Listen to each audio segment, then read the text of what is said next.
Hello, hello, hello, and good evening, everybody. Let's just reduce this music volume a little bit. Hopefully you can hear me okay. Let me get the chat back up again. How are we all doing this evening? I can see there's a bit of chat going on. We've got two new members. Glyn Morrison has become a passenger. Thank you very much, Glyn. And who else have we got? We've got William as well, becoming a first officer. Thank you very much, both of you, for joining the channel. Welcome to the channel, basically. How are we all going this evening, this morning, this afternoon, whatever time it is, wherever you're watching?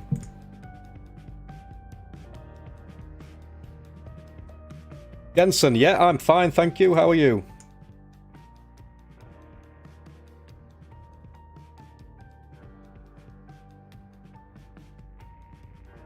Let's just bring up the simulator, actually. Get rid of that music and bring up the simulator. That's better.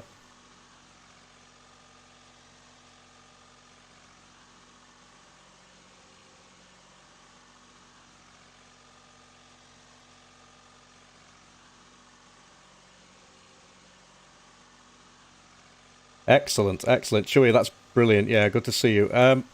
As you can see in the simulator today, we have a brand new livery, which I actually just threw this together. This is not something that I've had made or anything like that. This is just a sort of a livery that I threw together. The Yorkie Air Cargo livery for the 747-400F. We're going to go ahead, actually, and get some catering on the go while we're waiting. I'm just going to use Service Air. So, Gate Aviation as well. So, today's flight, in case you haven't already seen by the title of this stream, is Yorkie Air Cargo, if I can speak correctly, 512. It's obviously not a real airline or real flight. This is just something I've made up today just for a bit of fun. From Doncaster, which is where we are right now. This is my local airport. Let me just get a better view. Very, very small airport. But it is very local to me, and it means a hell of a lot to me as well. No end of times I've been up there watching the aircraft come and go, and it is absolutely fantastic to have an airport so close. So I decided, why not? We're going to do Doncaster to Zurich. Can I say that even correctly? Zurich, whatever you want to call it. Zurich today. So Echo Golf Charlie November to Lima Sierra Zulu Hotel. I'm new here, I've been watching some of your flights. I like the Jet 2 ones, and I've loved it. Thank you very much, Jensen, it means a hell of a lot. Some of the flights I do...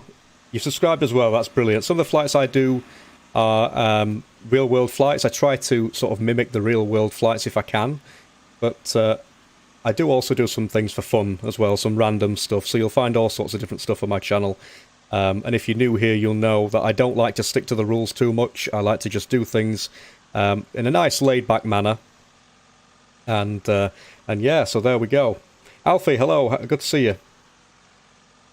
I'd be interested to see what time it is where you are at the moment, and where you're actually watching from. Obviously, I'm here in the UK, and it's currently 10:32 p.m.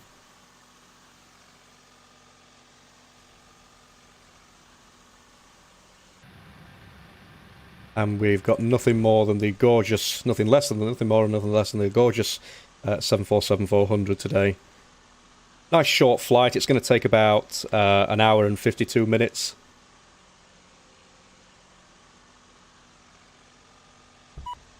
And here we go. Right entry. Right, let's just open that up then. Lester from Glyn. Brilliant, brilliant. Right, okay. Right entry 1 and 5. Wrong page, is it?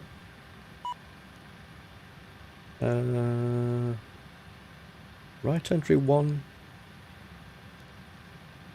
Let me just have a look at what it's doing. Is it actually set up correctly? I don't think it is.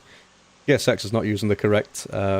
Are you running Flight Sim X? No, this is actually P3D. P3D version 5 is what I'm running. GSX doesn't appear to understand that this is a cargo aircraft. Bear with me. Right entry 1. Well, what I'm going to do is... Because we haven't got a right entry 1, I don't think, have we not? Unless it's me just being silly. Ah, there we go.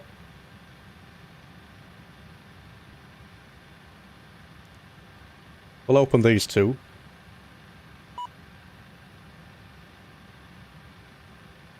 If not, we'll just reset the position. Is it actually going to work for me today? GSX. Why on earth did I not set this up beforehand? Typical. Right, okay. So let's just reset that. We'll pretend that didn't happen.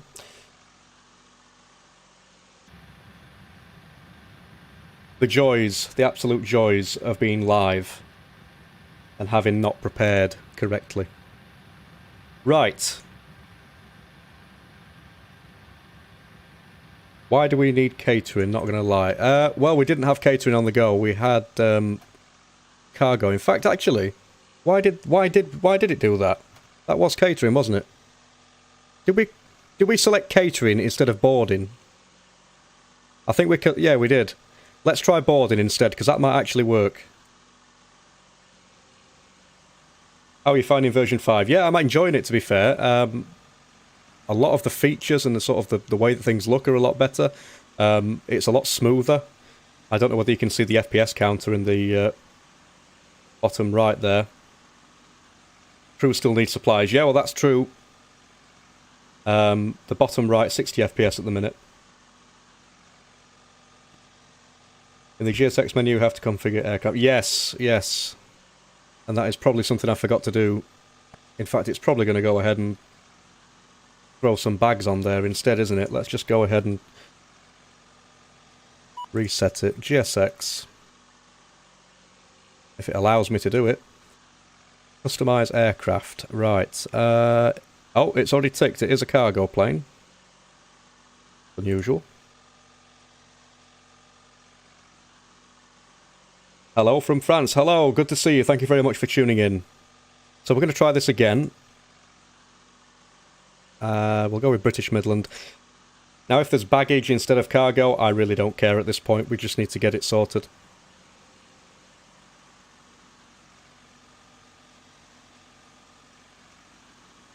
And while that's going on, let's just make sure the altimeter's set and everything.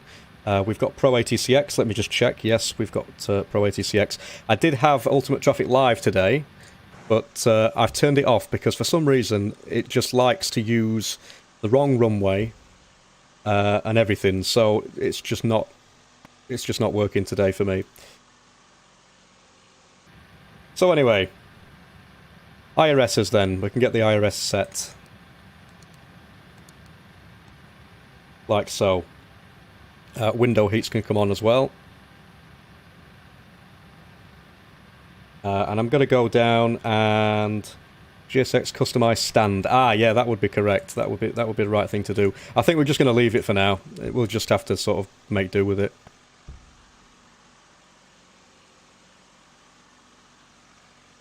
And select cargo loaders. Yeah, I should have done that, to be fair. I should have gone up here, GSX, customize airport positions, is it? Alright, so it's already active, so we can't stop it doing what it's doing now, so it's not really... we'll be okay. Right, okay. I'm going to go in and put some fuel information in now. So today's flight, with it only literally being about an hour and 52 minutes, we'll say 2 hours, we're going to be using 32,700 kilograms of fuel. And the payload I've already preset. We're going to be using 86% load level, just for realism. We can go ahead and switch on the fuel pumps. And I'm going to turn off the cross feeds, because otherwise I get an issue with fuel imbalance. Until the aircraft is at the cruise altitude of 350 today, if I left those on, what would happen is we'd get a warning saying fuel imbalance and things like that. So I turn them off, and then what should happen is the aircraft should take over once we're in cruise. It's a little feature that I've got enabled in the FMC. But there we go. Right. So fuel pumps, they're all on. That's okay. And we can go ahead and request clearance now from Pro ATCX. Clearance delivery, Boeing 512 with ATIS request clearance.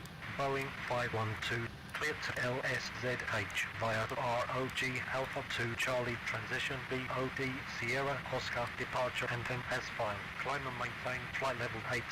Oh, 8,000 feet on the initial. Within 10 minutes after departure. Departure frequency 12. How do you install PMDG aircraft in version 5? I'll get onto that in just a second. I know the 747 is already compatible, but there is a way to install other aircraft, such as a 737. Let me just have a look at which runway we're going to be using today. There are only 2 runways. Well, there's 1 runway, but 2 ends to it. 02. So that's 018 on the heading.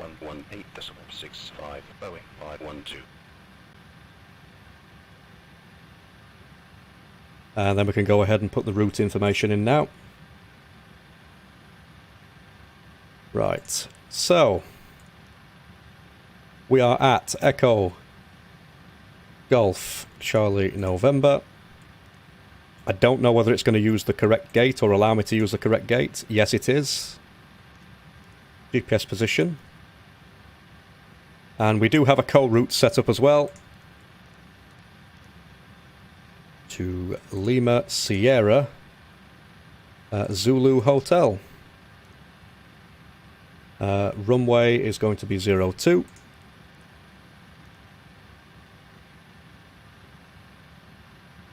Dominican Rat, yeah, I'm good, thanks. How are you? Thanks for tuning in.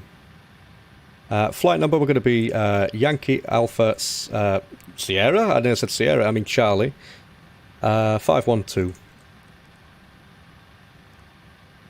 Activate and execute.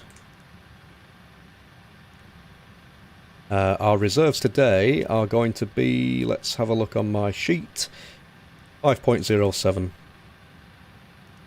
We're going to use a cost index of 80 just because it's a random number, and that's, we like to be random on this channel, and 350 is the cruise altitude today.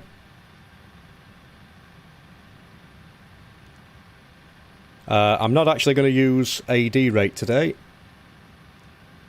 but we are going to be using flaps 20. Let me just go ahead and put the departure information in. So depart, and we're going to be using the Roger 2 Charlie departure. And I'm also going to put the information in for the arrival as well, because we're not really going to be taking much time up. It's literally a 2-hour flight, so we'll be fine. So arrival, we're going to be using the Tra-1 Zulu ILS 14 with the Mickey transition. Execute that, and I'm just going to check for some discontinuities, get rid of those.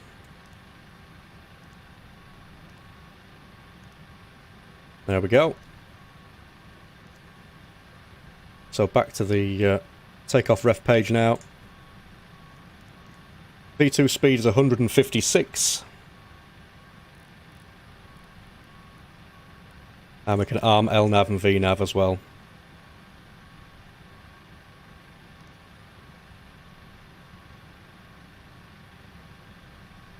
So with that... Oh, it does look like we've got some cargo. We have actually got some cargo. It might be working. But we've got some baggage as well, so... unusual. But nevertheless, we'll go back into the cockpit. I'm going to go ahead and start the APU. And one of the packs can come on as well.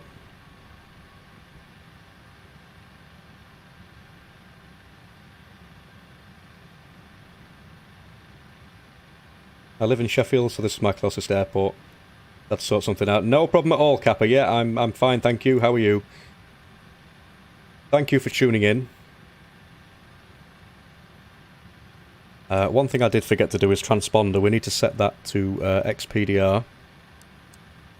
And I'll give it a quick test as well. How's the sim audio for everybody? Can you hear everything okay? In contrast to the voice, to my voice? TCAS test. Pass. Let me just set moving map on Avlasoft.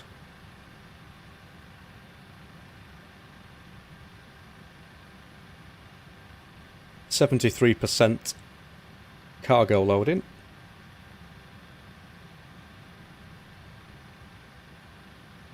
APU gens are available. I've only got one external power on because when it comes to it, I'm going to need to close the side cargo. And for some reason you can't do that if both of the external powers are connected.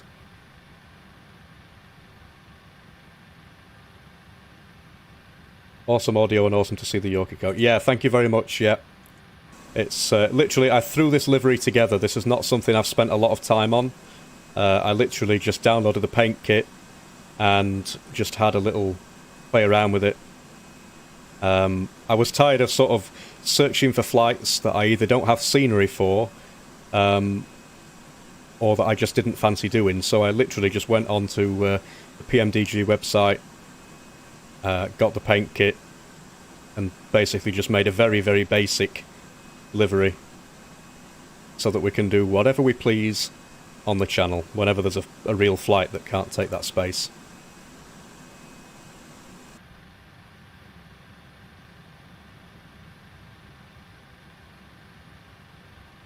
What I will do is, I'm just going to put that fix information in as well. So...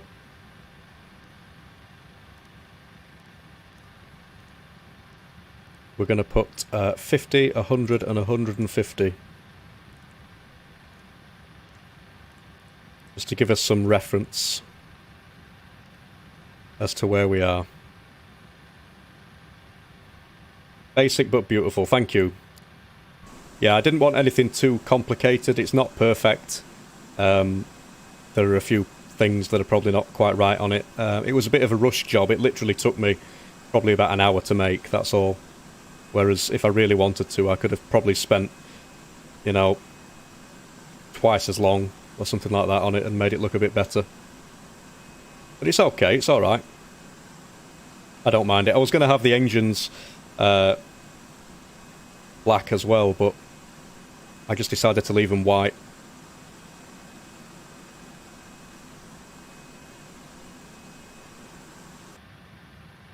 So where are we then? 80% progress on the baggage. Cargo, should I say.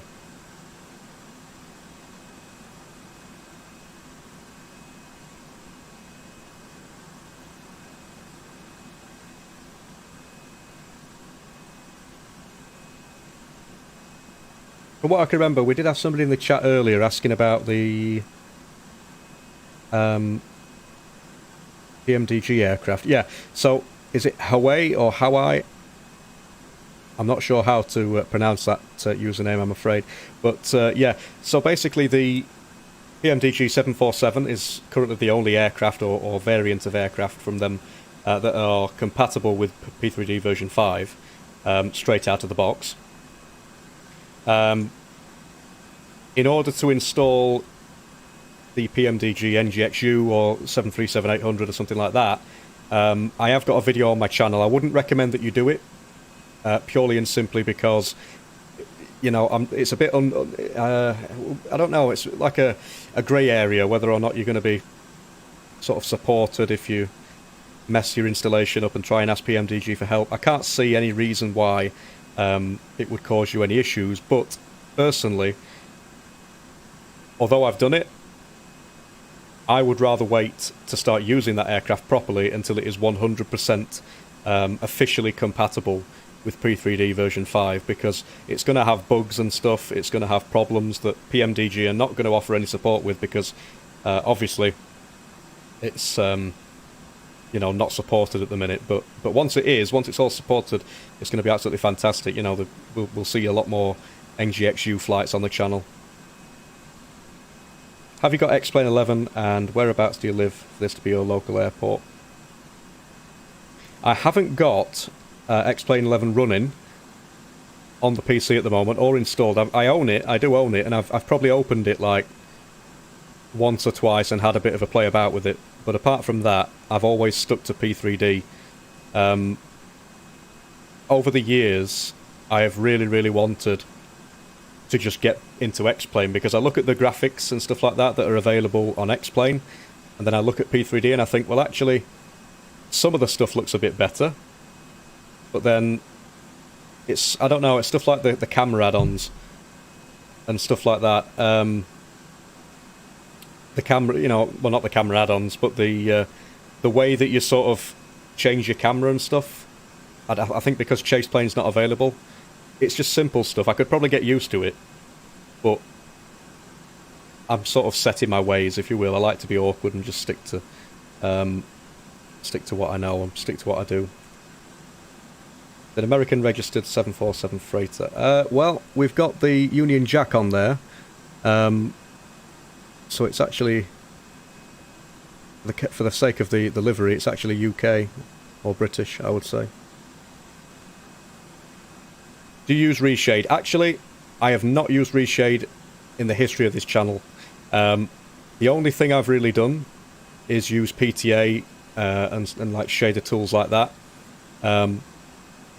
But in this particular instance, in P3D version 5 at the moment, I'm using nothing at all apart from just the regular old sort of interface, really. I'm not using any sort of shaders or anything.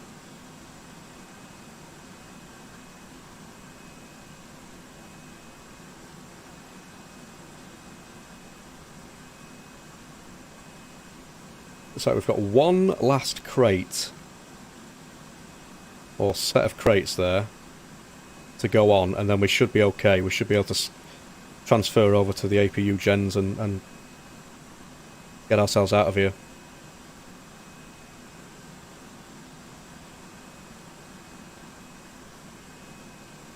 But yeah, in terms of reshade, no, I don't use it anymore. How do you play P3D? If you look at the videos on the channel, I've got quite a few different channels and stuff, and quite a few different videos and stuff on how to use P3D and how to do this and how to do that. I mean, to be fair, you could probably do what I did when I was first getting into things.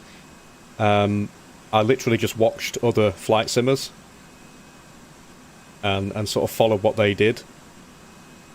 And that was it.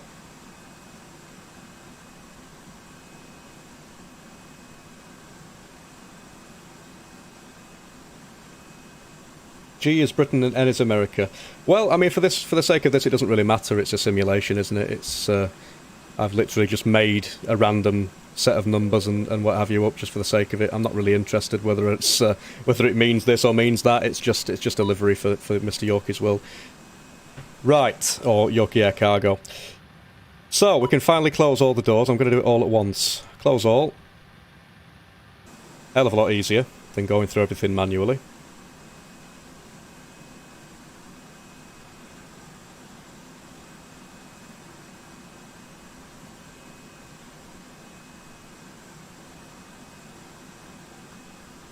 And we're on before start now. So, let's go ahead and bring Pro ATCX up. We can go to startup and pushback. Boeing 512, request startup and pushback. Boeing 512, startup and pushback approved. We go to the APU gens. Approved. Boeing 512. Like so. Beacons, hydraulics, ground connections. B-Man, hello. Thanks for tuning in. Go to ground connections, get those disconnected. Like so. What we're looking like on the doors. They're all closed, sorted. Right, brilliant.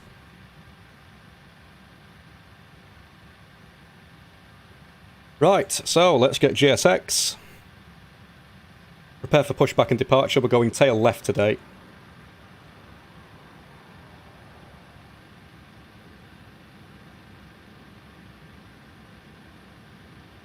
Zilla Flight Slimmer, hello. Good to see you, thanks for tuning in. Just on time, actually, because we are very shortly going to be departing. Congrats on the Alpha invite, thank you very much.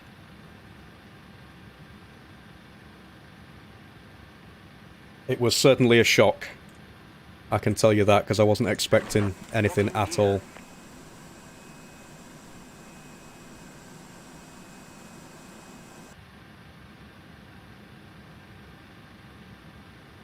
Timboy, hello, good to see you. Hope you're well, thanks for tuning in.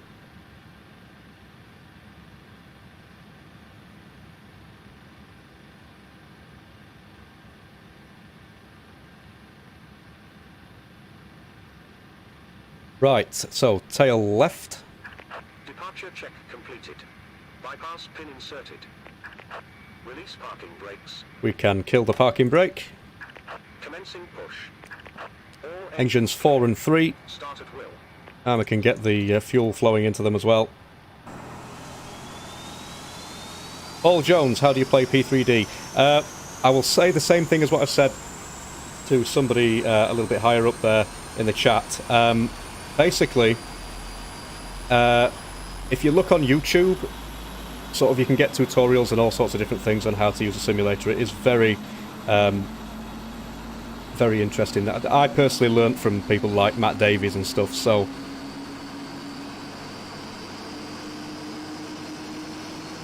Don't use your data. Hey, how you going? Mackenzie, hello. Have you got self-loading cargo? I haven't. But it is something I was looking at earlier. I was watching one of Captain Canada's streams, and I noticed he'd got that installed. It is definitely something that I want to go ahead and get if I can in the future. Do you think I should opt out? Absolutely not. Do not opt out, because you never know when they're going to send some more invites. For a quick paint job, you did awesome. Thank you very much. It literally was. It was probably like the quickest thing I've ever done in my life. But it's just nice and basic. Didn't want anything too special.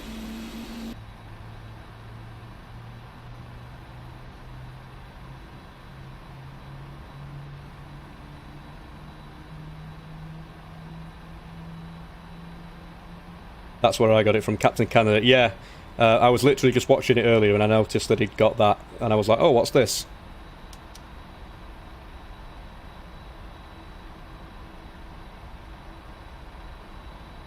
Right, so that's the engine started. Set parking brakes. Waiting your confirmation for good engine Parking start. brakes are set.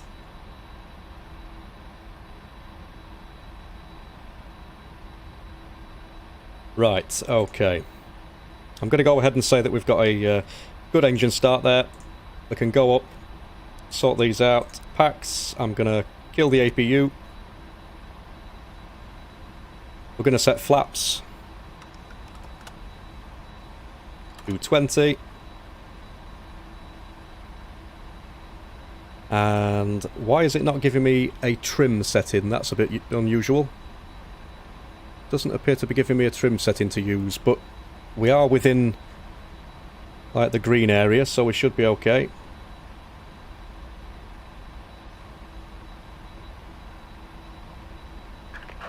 Orhan, I'm from Turkey. Thank you very much for tuning in. Brilliant. Great to see you in the chat. Maybe you can use your tail logo as the Y for Yorkie. Yeah.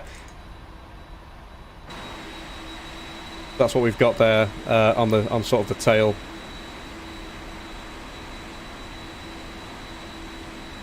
How much does P3D cost? There are different options. I would recommend going over to their website and deciding which option is best for you. If you're just starting out, personally, I would recommend the academic license. I think it's about £40-something. I can't remember exactly how much it is. But yeah, it's definitely worth it, as long as you fit the criteria for the license requirements and stuff, yeah.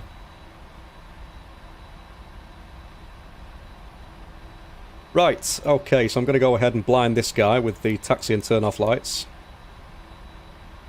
We can do a quick recall, which is only bringing up TCAS. You see, what would happen if I had the Fuel X feeds on either side, the cross feeds? What will happen is, on the display, not that one, this one, it would say TCAS off as one of them, and then you would also get engine/fuel or fuel imbalance.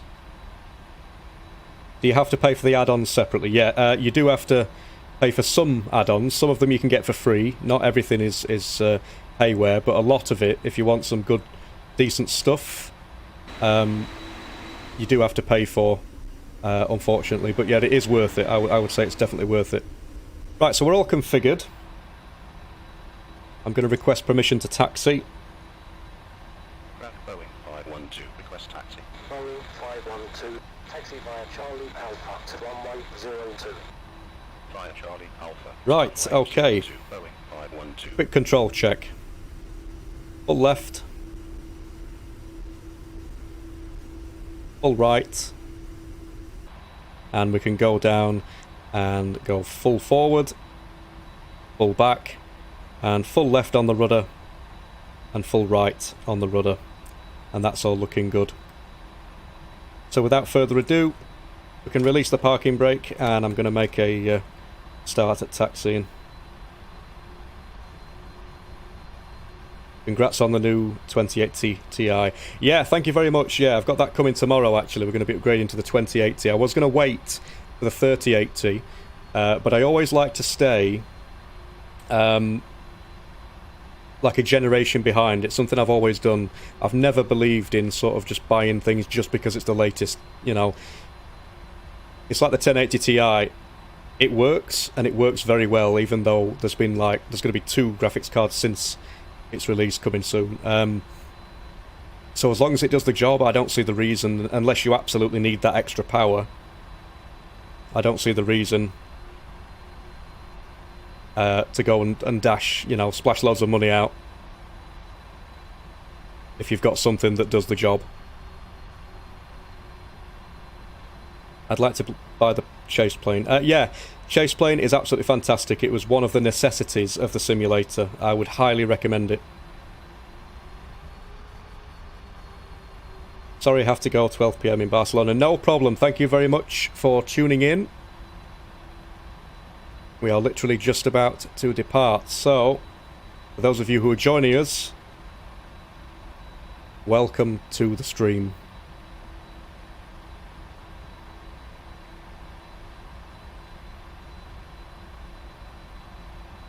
As I try not to meander off of the taxiway here.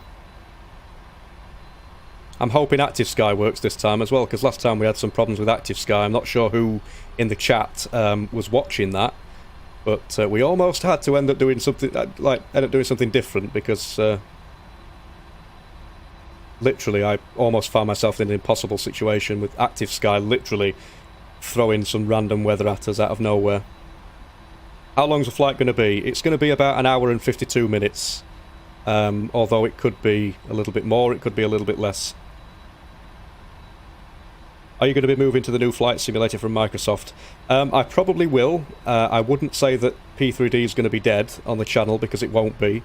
I spent a lot of time and a lot of money on P3D. So when it comes to, you know, getting rid of it, I'm certainly not going to do that. It's definitely something I hold P3D very, very dear. Kenny Willie, that was fun. Yeah, it was. It was very, very, very fun. Can you do a flight from Manchester to Sharm el Sheikh? Yeah, I can certainly try. Not in this particular stream, but I can definitely try and do one in the future. Nice wing view. I like your channel. Thank you very much.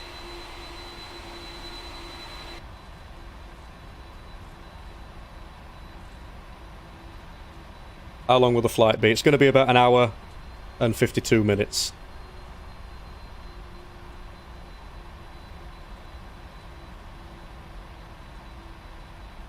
Or just say ETA. I would say ETA, an hour and 52 minutes.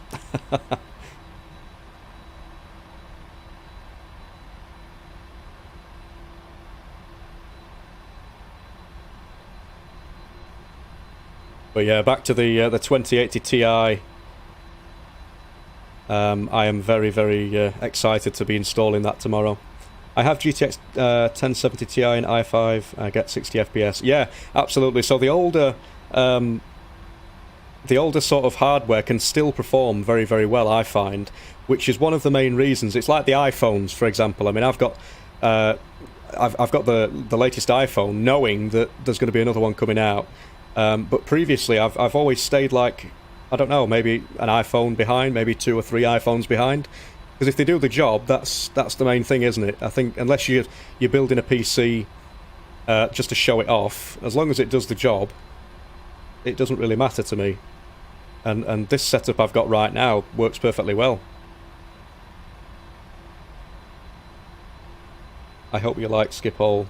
Yeah, I have been there a few times, not in real life, but obviously in the simulator. Yeah, it's a nice piece of scenery.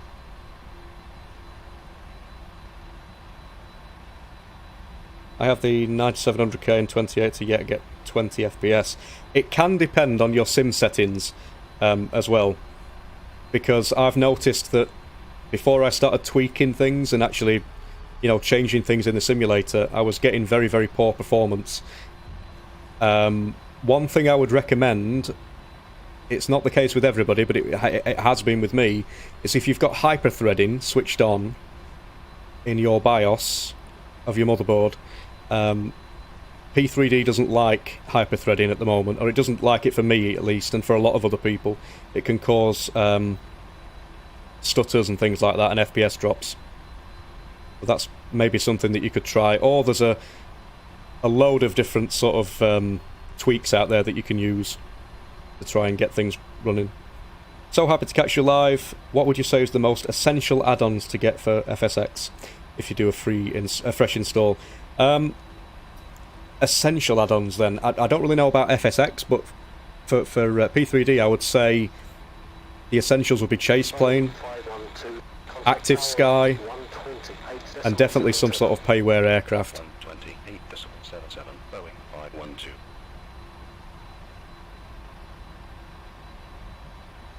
And some payware scenery as well, of some sort. Right, so I'm going to go ahead. It's quite early, but I'm just going to ask Tower if permission to line up. Tower, Boeing 512, holding short of runway 02, request departure. Boeing 512, line up runway 02. Okay, there we go. We've got no traffic on anyway. 512. Are you using GSX or GSX level 2? I've got level 2 installed. So we're going to line up on runway 02. Is the Microsoft Flight Sim coming to Xbox? Yep, it's coming to PC and Xbox. Approaching 02. So I'm going to switch all the lights on once we're actually on the runway. There's no rush to do them right now because we've got no traffic whatsoever. What's your favourite airport to land and take off from? Boeing 512, wind 08. I'm not sure really, there's quite a few of them. I like this one, obviously. This is my local airport, so I definitely like this one. Right, let's go up. We can switch on the strobe lights. Landing lights can come on, taxi lights can come off. We can go ahead and set the transponder to TA and R rate. Actually get lined up correctly on the runway, that would be a start. Spooling up.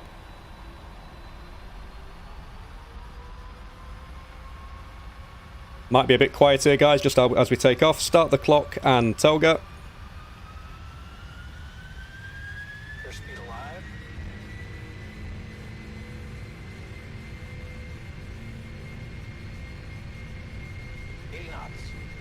There's 80 knots.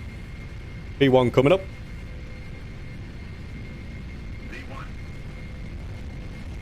And rotate.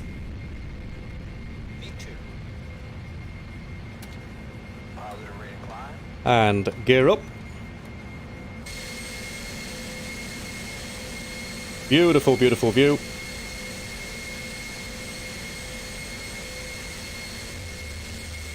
Roger, Boeing 512 with you, passing 700, full flight level 80. Boeing 512, we got contact. Continue order of ROG and LSZH, Charlie. Switch off the gear. Turn offs can come off.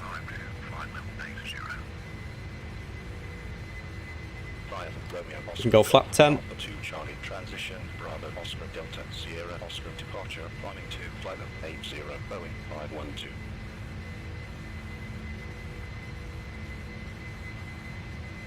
And just for the ease of use, I'm going to go ahead and enable the autopilot. We can go flat 5. Beautiful, beautiful view.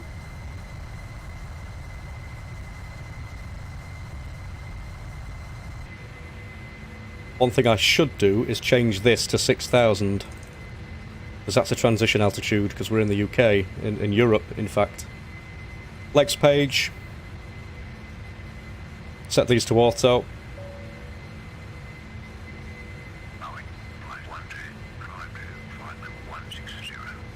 160. 160, Boeing 512. And before I forget, I'm going to put the information into the NavRad page for the arrival. So the ILS information is 111.75 at 137. And it's very early to be doing that, I'm fully aware, but I just like to make sure that it's in there before I forget. Will you ever fly the A380? I might do. I might do. I might also put the flaps up, because we definitely need to do that as well. The flaps are on the way up. Are you a Doncaster Rovers fan? Believe it or not, I'm very boring. I'm not really a sporty person. I'm really not. I'm very, very boring, in fact. Never really been a fan of the sport. Of any sport, really. So there we go, transition. Bit of a weird departure, this, actually. And is the aircraft actually going to... I think we're going to go around in a circle. I hope we don't, but I've known it in the past to happen. No, no, it's starting to level out. But I'm going to set the heading. Just in case, because sometimes it'll sort of go around in a circle, and I don't know why it does that, but it doesn't look like it's going to do it this time. Flight time is about 1 hour and 52 minutes. Do you need to get FSX before you can get P3D? No, they are two completely different simulators. Well, not completely different, because one of them is based off the code of the other. That being P3D is based off of the code of FSX, but you don't need to have FSX to be able to run P3D.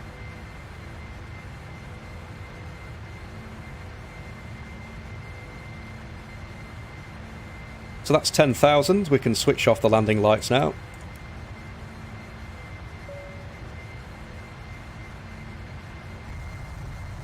Look at that. Beautiful.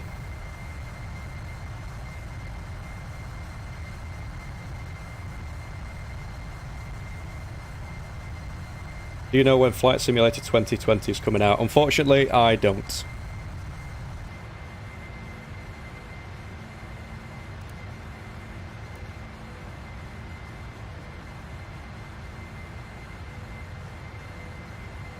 You think you should buy Chase Plane? I would say definitely, yeah. It's one of the highly recommended add-ons for Flight Simulator is Chase Plane. It makes things so much easier with changing the views and things like that.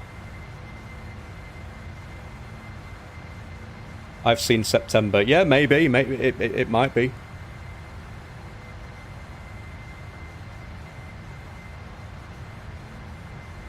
Is it cheap in your country? I'm not sure. I can't remember how much I paid for it. It's been a while since I paid for it, and without looking, I would have no idea whatsoever.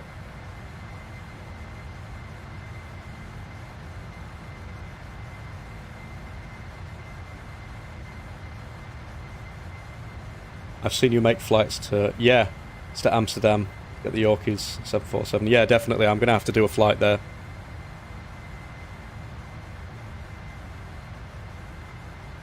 You reckon this is better than FS 2020? I would say... I mean, this is P3D. It's got some improvements, but I would say based on what we've seen sort of in the screenshots and stuff, it's nowhere near FS 2020 quality.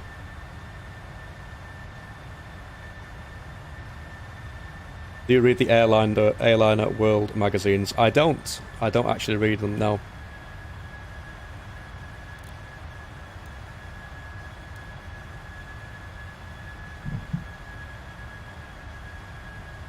I read articles, like sometimes I'll go on sort of forums and things like that and different aviation-based websites and have a look round. I'm interested in anything, you know, in terms of aviation news and things like that.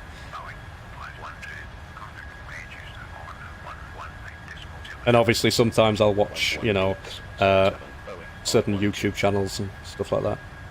Manchester, Boeing 512, good day. With you at flight 160. Boeing 512, roger, proceed on course. Roger, Boeing. Whereabouts are you over at the moment? Can you tell on your map?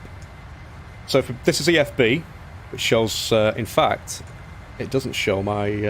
let me just put the flight plan up. There we go. That's better. There we go. So at the moment, we are heading over Lincoln.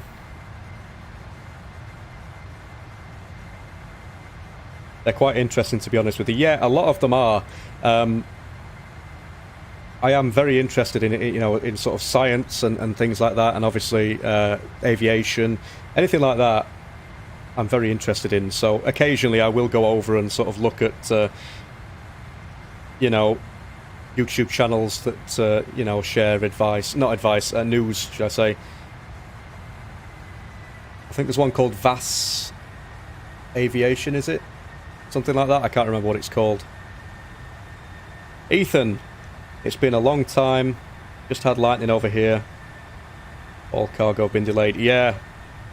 Thank you very much for tuning in, Ethan. Yeah, the weather is very, very unpredictable at the moment. We've got. I mean, speaking of unpredictable, I'm not sure whether you were around for the 11-hour stream that we did a week or so ago, but that was something else in terms of weather. I don't even think it was that bad in real life.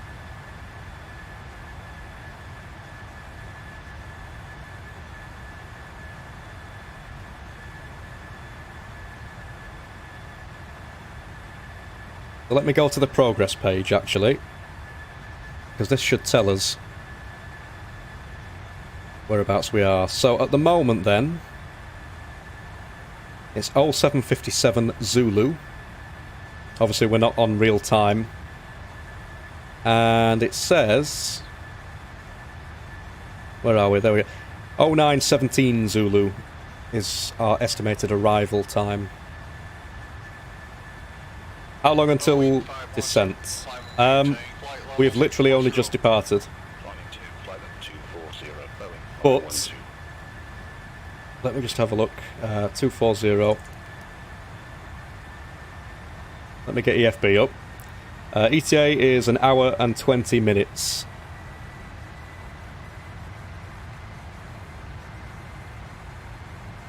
So roughly that.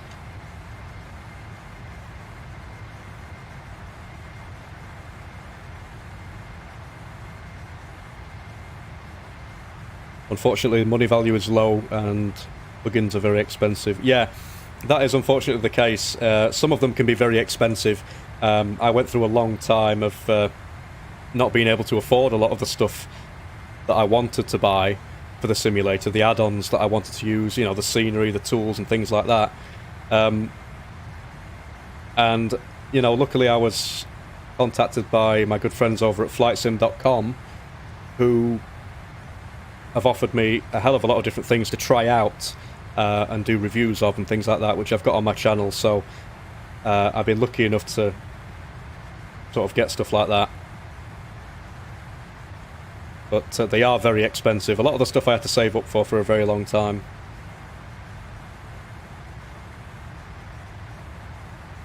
How do you not have more subs? I have no idea. I would say that this particular style of simming, or style of YouTubing even, the audience compared to the audiences of like other subjects is not actually that big, and it's very specific. So, you know, I suppose maybe that's the reason why it's taking such a long time. I've been doing this for a good few years now, and I'm happy with where we are, but, you know, I suppose I dream of that 10,000 subscriber mark at some point soon. That's the next milestone. I don't mind paying £100 for one aircraft. I don't mind paying, but yeah, 100. It can seem quite a lot. I mean, I know they put a lot of effort into it, and it takes a lot of sort of development and stuff. But yeah, some of the add-ons, you look at them and you think to yourself, this is, you know, this is very expensive. On your spreadsheet, some scenery is not in use. Can you switch them on and off? Yeah, so basically, spreadsheet I use, when something says it's not in use, that means I do own it, but it's not currently installed in the simulator. So that'll change from time to time if I uninstall something, or you know, if something becomes incompatible with the simulator, or something like that. You know, it gets updated quite a lot. So whenever I sort of purchase new scenery or anything like that, generally I'll update it.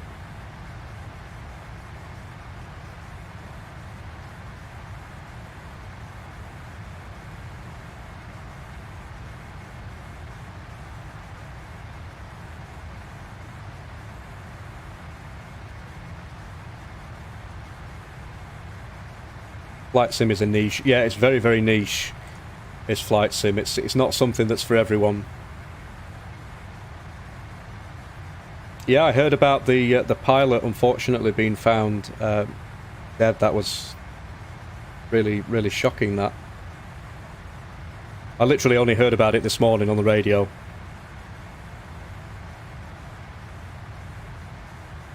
Yusuf, what is your GTX? I'm using the GTX 1080 Ti, which will soon be the 2080 Ti as of tomorrow.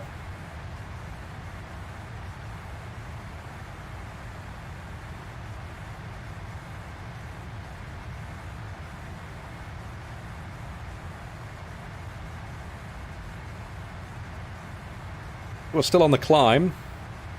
350 is what we're heading for.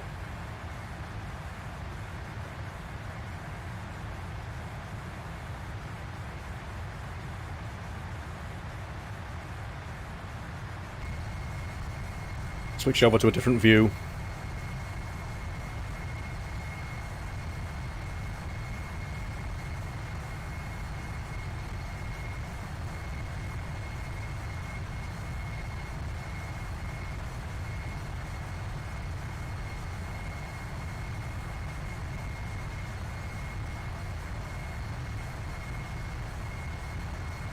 So how many people have we got watching at the moment then?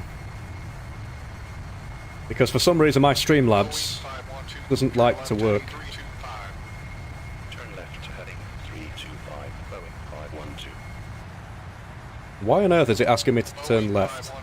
Clear direct, Bravo, Oscar, Delta, Sierra, Oscar, intersection, fly heading 105, climb and maintain, flight level 350. Bravo, Oscar, Delta, Sierra, Oscar. Okay, that was weird. 105, climbing to flight level 350, Boeing 512. So 32 people watching. 512, contact London Control. Frequency is 118.82. Bye-bye. 118.82. Let me bring the chat back up. London, Boeing 512. Good day. Tim, good evening, nice to see you. 3004, flight level 350. Boeing 512, roger. Yeah, everybody's firing numbers at me now. I should just have asked you guys instead of actually looking myself. That was a daft idea, wasn't it?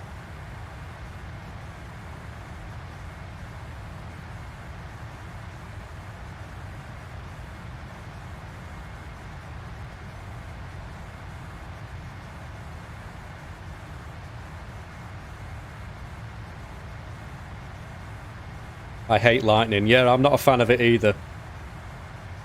It's got a tendency to cause a lot of issues in terms of internet connectivity and stuff over this end anyway. We've had a lot of issues as of late. How are you getting on with the 172? Yeah, I like it. I really like it. It's become my new best friend, you know, for just checking out new sceneries. It's ideal, you know, to get like an up close and personal view of everything.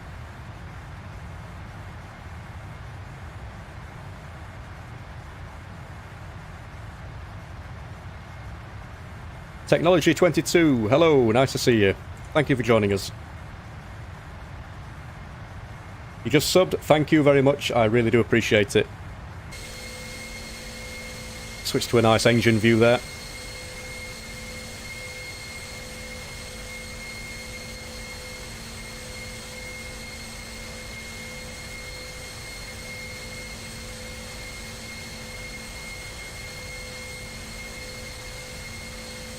Oh, and look at that. Another random injection from Active Sky.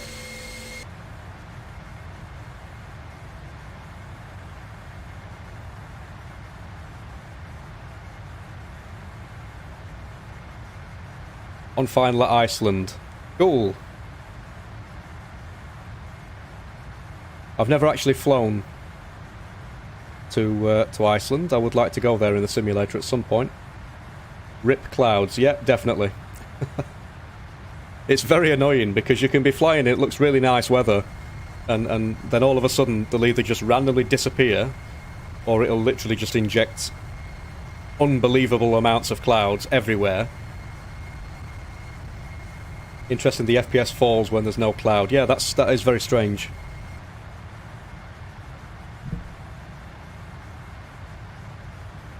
I mean, at the minute, I'm getting about sort of between 55 and 60 FPS. Here we go, we're at cruise finally. So I'm going to go ahead and switch on the cross feeds again. And I'm going to hope that it works and doesn't give me an error. Which you can see it did then, but they've gone away now. So that should be okay.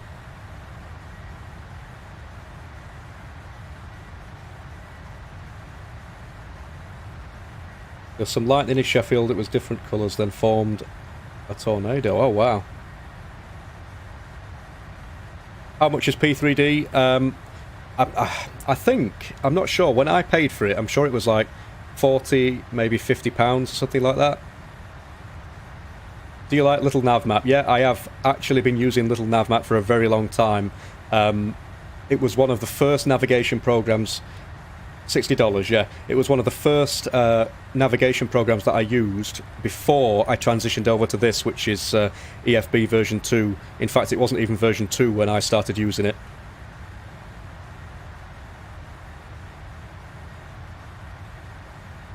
But yeah, it is a really nice little program, to be fair, and with it being free as well, it's even better. The amount of functionality that you get in there is really good. The commercial license is 200, yeah, it's something crazy like that. Obviously, if you look at the top right of my screen, you can see I'm using the academic license, which is the cheapest.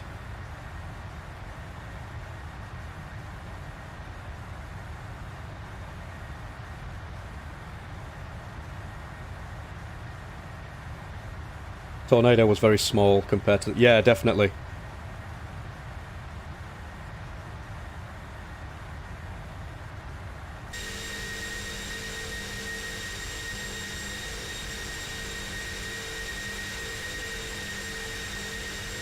I wonder if there's a way that I can get these cinematic effects going without actually having to leave it for ages. Toggle cinematics, there we go.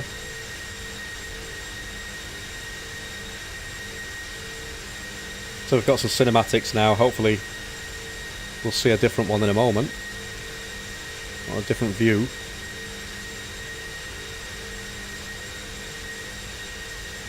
Are we ever going to fly the 787? Yeah, we will do. I think it's compatible with P3D version 5 now. It's just literally getting round to it.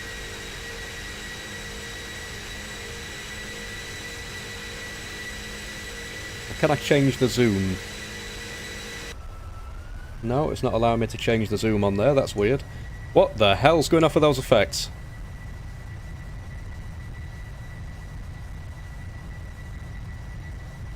To be honest, I think P3D looks more professional with the watermark. Well, yeah, I suppose it does, to be fair.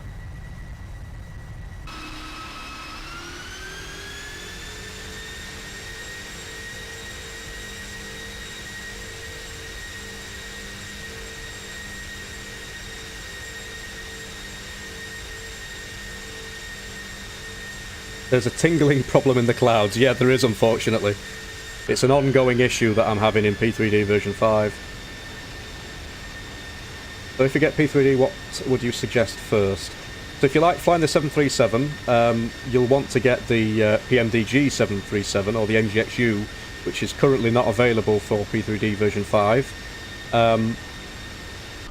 Orbex, definitely, I would recommend. If you like flying in Spain, there are several sceneries for sort of like the Balearic Islands, you know, sort of Mallorca, at Palma Airport and things like that. Are you planning on a manual land or auto? Well, I will attempt a manual, as ever. But we'll see what life throws at us. Or the sim throws at us.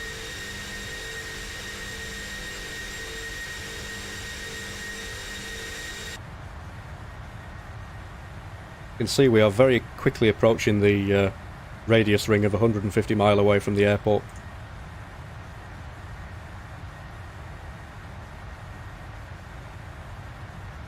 MK Studios Lanzarote, yeah, that is a very good piece of scenery as well, actually.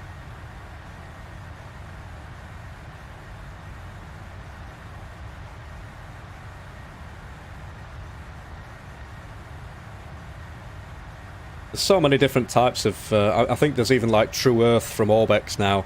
I don't know whether they do like Spain or anything, but the True Earth stuff looks good. I've just not got it myself because I've got Orbex Global. So I've not actually got round to buying the True Earth stuff yet. I'm enjoying this stream. Good to hear. I'm enjoying doing it. This was meant to be something I did sort of last week. In fact, was it Friday? Yeah, I think it was Friday the stream was originally planned for. But I had a tremendous headache. I was just exhausted. I had no idea why. But I was just exhausted. I liked and subbed ages ago anyway. Thank you very much. I'm thinking of moving to England in the future. No, I'd say it's a decent country. I mean, obviously I'm British, so I would say that, but it's got its ups, it's got its downs.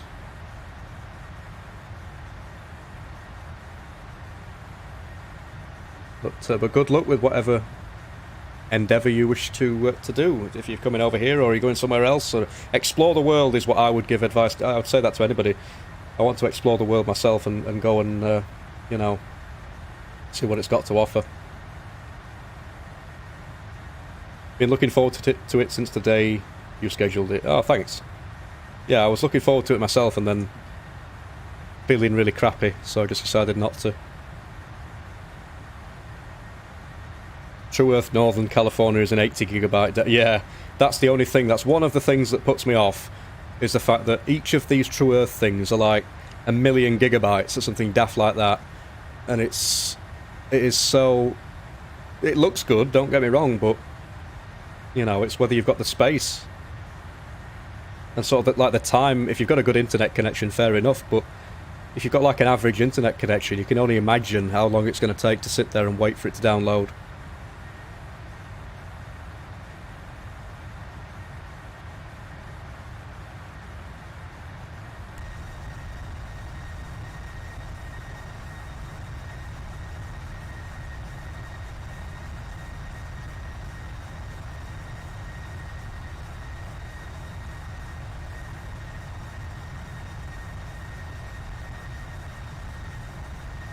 You're watching from Omaha.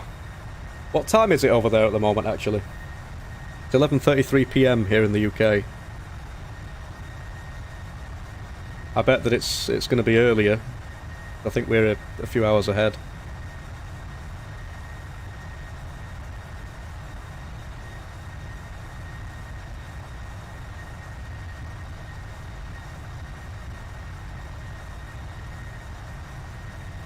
My internet's either good or the worst. Yeah, that sums it up for me as well. It either works or it doesn't. And I'll go through phases where it'll literally... 1734. Oh, right, wow. Yeah, I'll go through phases where it'll be really good. And then the one thing I dread to ever happen is if we lose internet while I'm on the stream, because that would be embarrassing. But yeah, I'm not going to say anything. In case I jinx it, I'm just not going to... Yeah.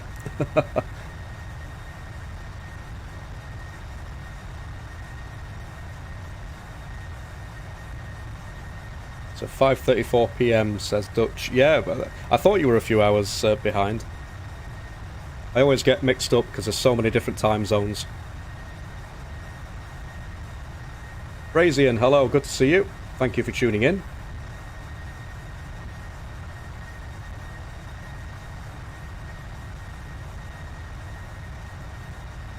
Keep forgetting to actually give you some transitions of the views here.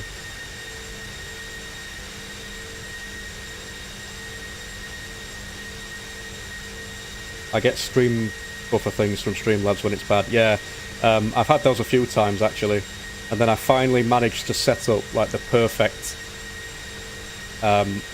set of settings that seems to work well for streaming.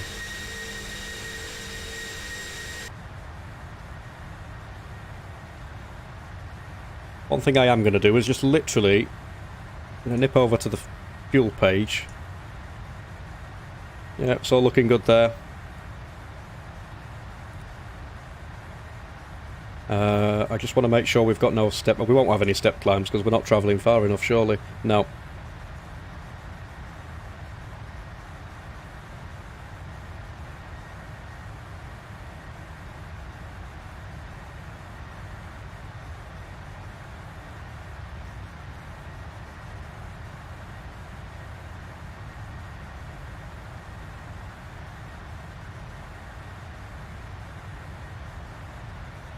You can see that second radius ring coming in now.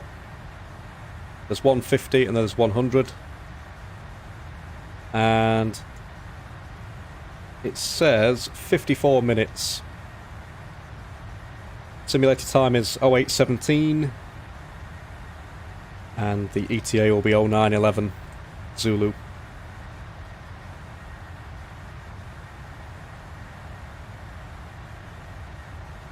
My sim just decided to make my vertical speed go 1,000 feet per second. Really? After a 3-hour flight?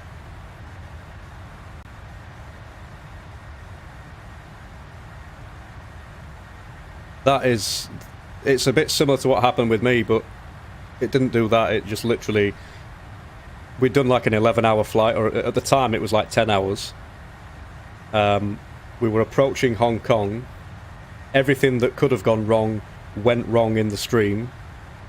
We had Active Sky throw some random stormy weather in there that was not just normal stormy, it was ridiculously stormy. We couldn't slow down. We couldn't go anywhere. Pro ATCX stopped working. Active Sky crashed. I think that day was just like one of the worst days.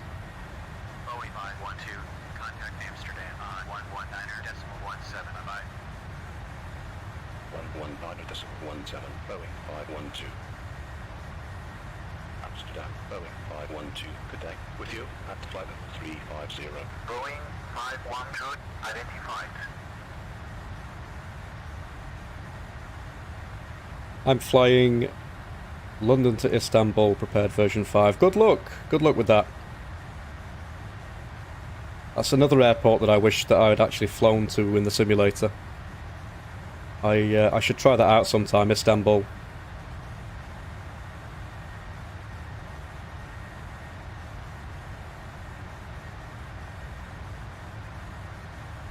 I feel so discouraged. Yeah, it does. It really takes it out of you, especially when you've done like you've been sat there and everything has gone really, really well, and then all of a sudden something goes wrong, and it's like that's just ruined my day.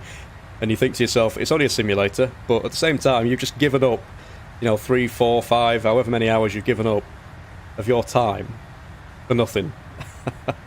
It's not very nice. I know the feeling all too well.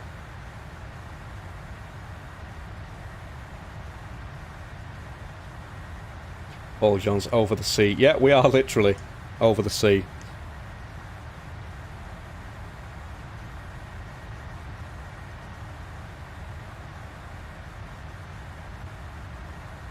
I was literally about 300 feet from the runway. Jesus.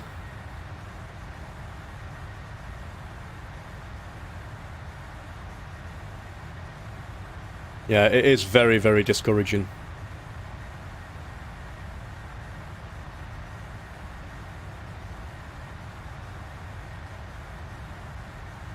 Oh, there we go again.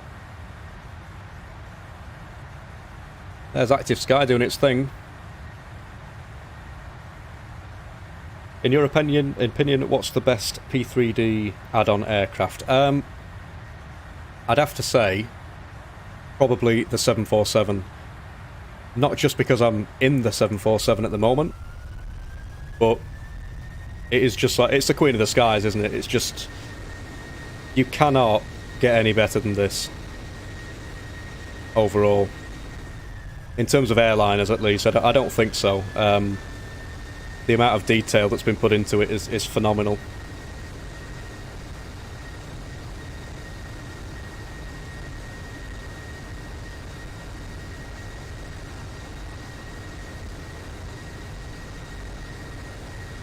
There's actually a drone there regularly for illegal shippings. Yeah.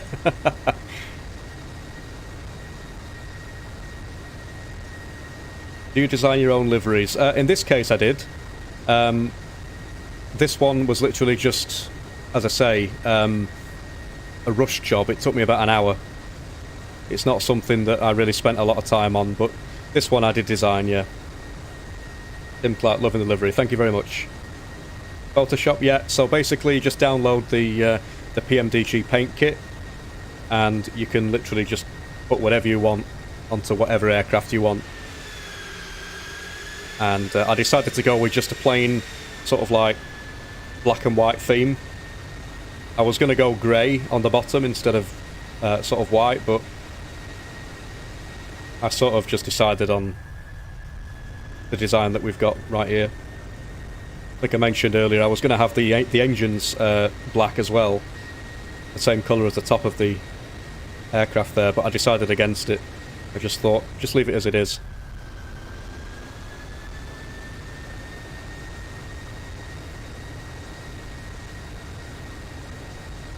Three planes can take off and land at the same time at Istanbul. Wow, really? I suppose, yeah, if it's gonna sort of like increase the capacity of the airport, I suppose, yeah, if there's demand for it, definitely. I'll try that, thanks. No problem. Yeah, it's very easy. Once you get used to it, you can even look on YouTube and there's a guy on there that does like a little tutorial. I think it's for the 737 that he does it, but it's all basically the same idea. You design the livery and then do the same thing as what, you know, the guy shows you if it's a different aircraft. You know, export it through Photoshop, and that's it. You don't just have to use Photoshop. There are other tools that you can use. You're not on real time, are you? No, I'm not on real time at the moment. I'm on 0823 simulator time, or Zulu.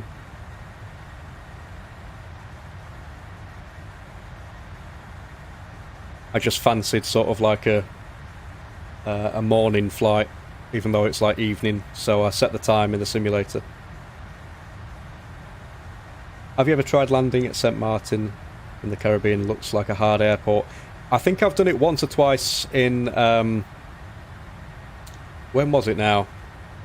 I know it wasn't in an airliner. It was in maybe like the Coronado or something.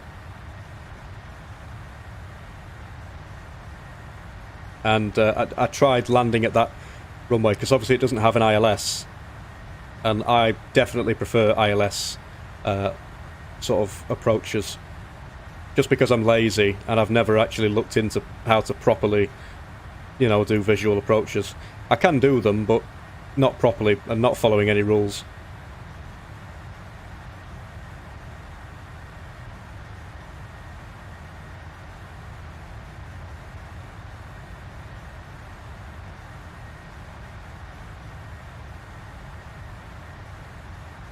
I'm flying in the night to get better at the... Yeah,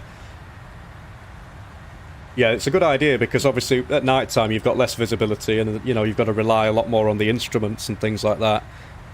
So I suppose yeah, flying at night is probably a good idea. That the less visibility.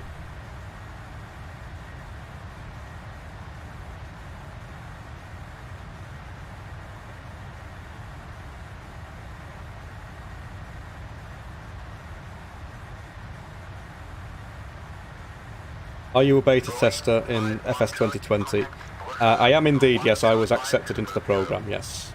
12 Mike decimal 0 Boeing 512. Brussels Boeing 512. Good day. With you at flight level 350. Boeing 512, Roger.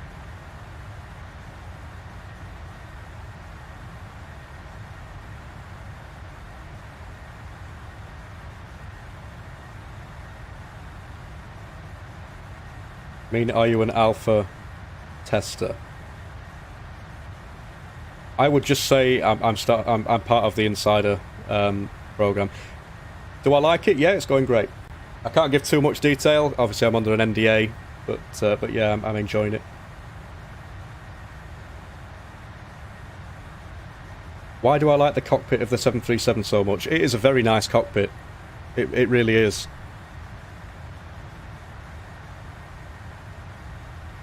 When we moved over from the regular NGX to the NGXU from PMDG, I was just absolutely... I couldn't believe it. Cloudly, because I'm also and I like it. Yeah, I like it as well, yeah. Going great.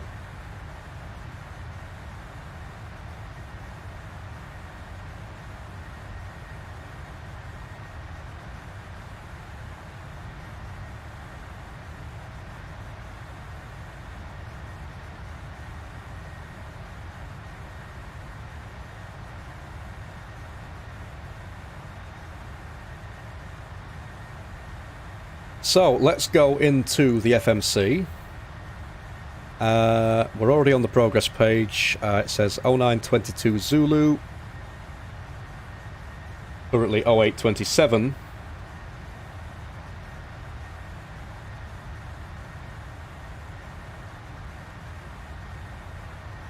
Your 50 nautical mile ring is appearing. Yeah, it certainly is.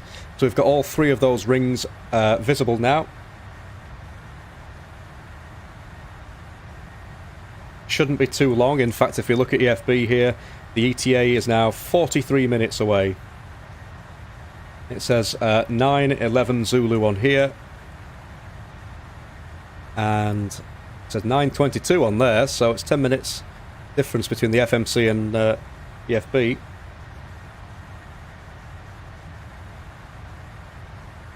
I think on final my plane pulled a Boeing Max. Yeah, it probably did.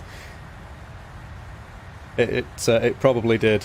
I still can't believe that happened to you, to be fair. That is bad.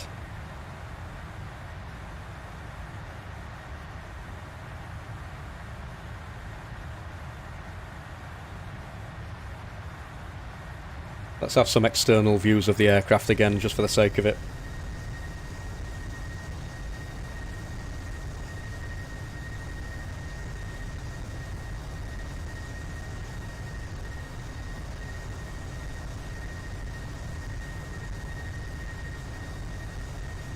Look at that.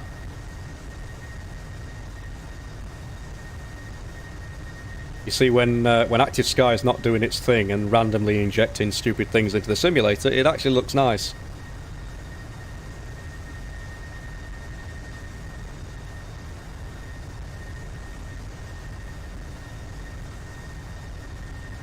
Part of me was actually going to just forget Active Sky and put like one of the presets in for the weather, but I thought, no, we'll give it another chance. We'll see what it does. Because that was quite fun last time. I know it almost ruined like an 11-hour video, but at the same time, it was okay. It was a laugh. I enjoyed it. True Sky looks really amazing. Yeah, it really does. It's a huge improvement. 7-hour flight, my game crashed on the taxiway. Oh my god. I can only imagine after 7 hours. what that was like.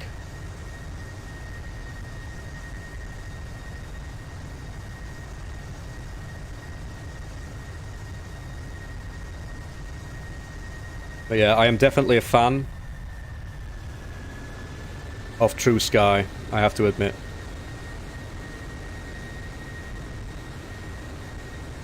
I have bad luck. Yeah, well, same here. For some reason I've got bad luck as well. It just likes to randomly happen to me. 1 minute I'm going good, next minute I'm not. Without warning. Do you have True Sky enabled? Yes, I've got it enabled in the simulator.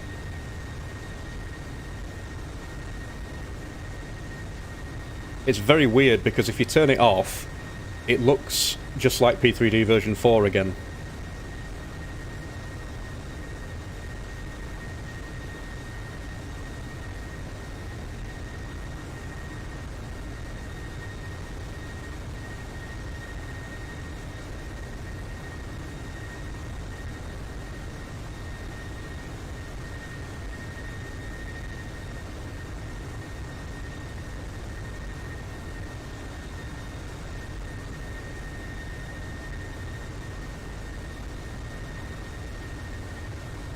Darren, that's fine. You don't need to apologise. Are you a follower of Flight Deck to Sim? I am indeed, yes. I love those videos from Flight Deck to Sim. I love how he's so sort of like down to earth as well.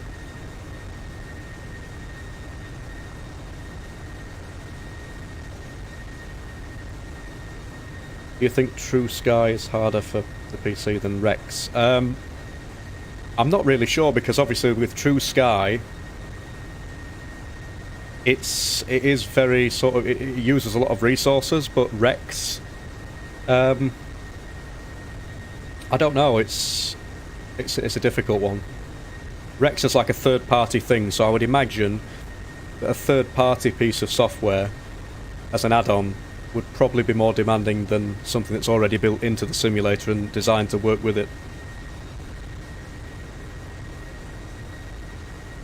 Why a cargo bird instead of a PAX one? Just literally because I decided to do a cargo one. I was going to do a passenger one as well. In fact, I could probably just edit the files that I've used for this one and take out the Yorkie Air cargo and put like Yorkie Airways or something daft like that, and then we'd have one of each. But I literally, I don't know, I was just in the mood to do a cargo flight or a cargo livery. Do you use any shaders? At the minute, I'm not using any shaders whatsoever. In previous versions of P3D, I would use things such as PTA or Tomato Shade and things like that, Rex Environment Force, etc. In this version, P3D version 5, I've got none of those. So I'm not actually using any add-ons whatsoever for any shaders. I'm just using the built-in shaders.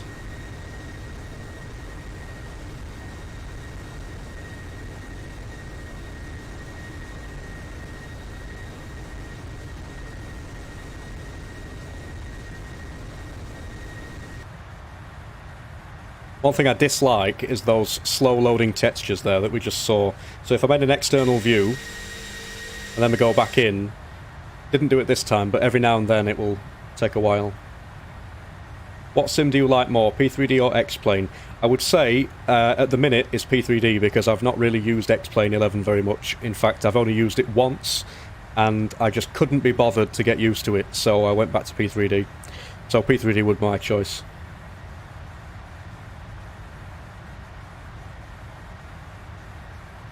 Gid Piddy, is that the right way to pronounce it? Hey, how are you going? Are you alright?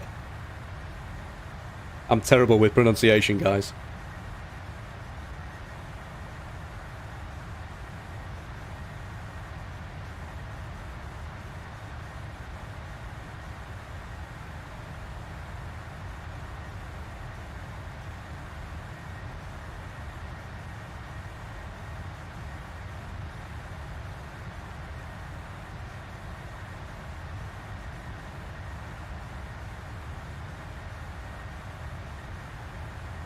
So we're almost approaching the 150-mile radius ring, which will mean that we'll be able to request our descent. I like to descend or begin the descent at around 150 miles away,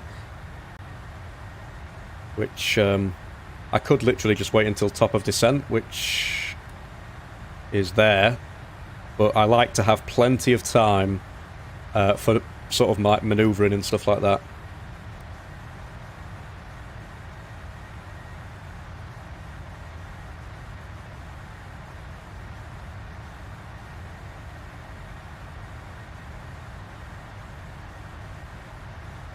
I recently saw your video from Dubai to Mumbai in Jet Airways. Fell in love with your channel. Yeah, thank you very much. Yeah, it's an old video that actually, but yeah, it was one of the flight I enjoyed doing that. I really enjoyed doing that.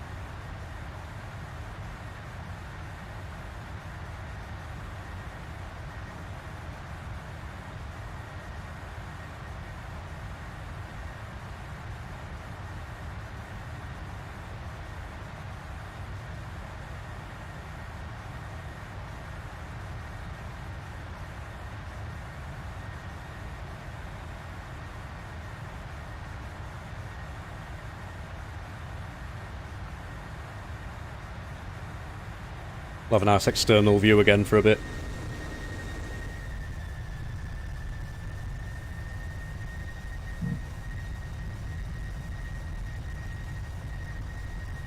I started watching the best bit. Good luck, Captain. Thank you very much, Darren. Yeah, this is truly going to be the best bit, because we're either going to crash it into the ground and make a complete fool of ourselves, or it's going to actually turn out okay. And that will all be at the mercy of Active Sky, because last time, I think we all know what happened.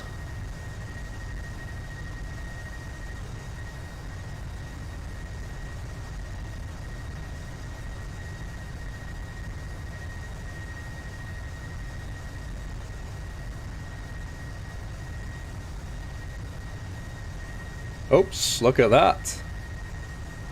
Another random spurt of clouds from Active Sky. Does P3D have an old generation 747? If you mean like a stock version of the 747, I don't think it does. In terms of whether it's got like an older 747 than like the 747-400, I'm not sure. I don't think PMDG do that. I'm not sure whether there's any other developers out there who've made an older 747 than the 400.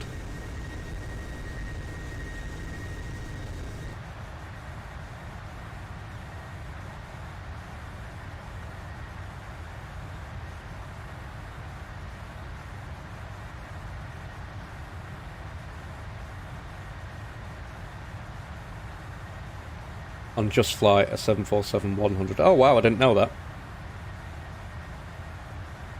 Yeah, I knew PMDG didn't do that, but yeah, I didn't know that Just Flight did a 747. So that's news to me.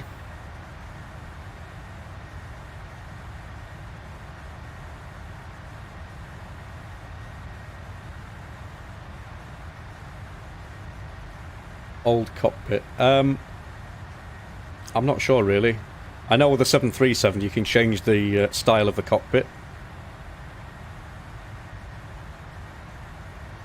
but I don't know whether you can change it in the this version of the PMDG. I'm not sure.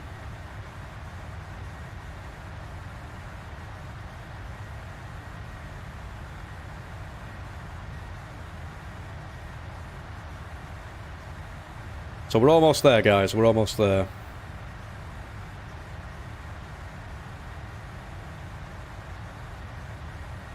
Seven 747-200. Oh, right. Yeah, still, I had no idea that they actually did that. It's both. Oh, well. No, I had no idea.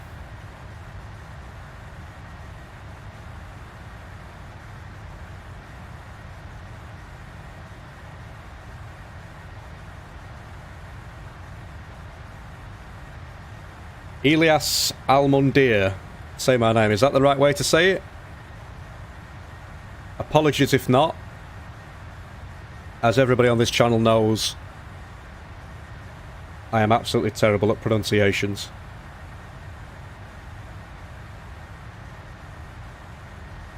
Or Elias Almundir. There's a 100, 200 and a 200F.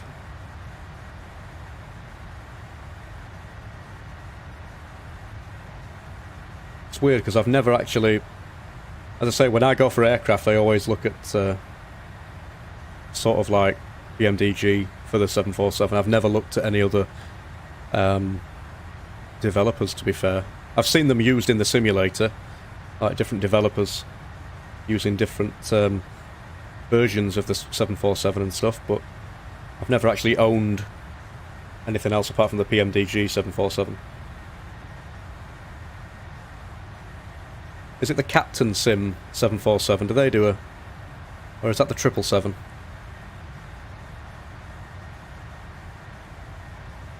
Ilias is correct, Almundir is wrong.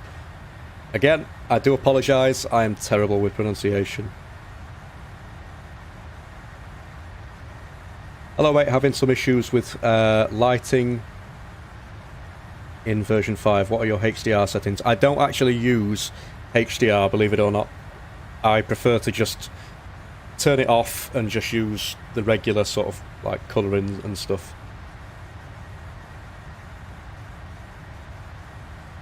Unless you might be able to sort of delete your shaders.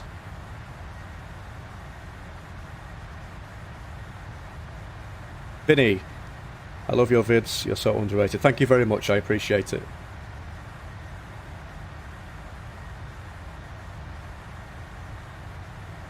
The 7.5, the 7.6 and the 7.7. Oh wow, the Captain Sim. Yeah, I thought it was something like that, but I just didn't know whether it was a 747, but yeah, at least we know now. It's the 7.5. Or the 7.5, 7.6 and the 7.7, should I say.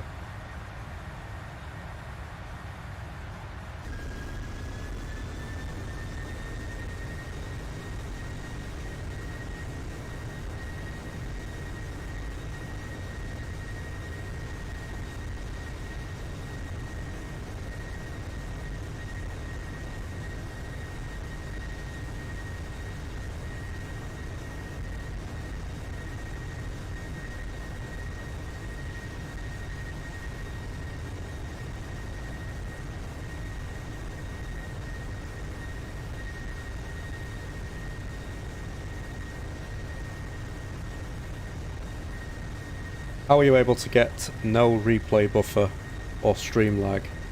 I've got no idea, to be fair. What settings am I using, actually? I can't really see them without going... I'll have to have a look once we land or something. Does anyone know when Flight Sim 2020 comes out? As far as we know, it's just 2020. I don't think anybody's got any idea when it's going to come out. Hopefully at some point soon. But I think a lot of people would agree that we don't want them to rush this thing because it's looking so good so far from what we've seen in the screenshots and things like that. You know, hopefully when it does come out, it's going to blow everything else out of the water.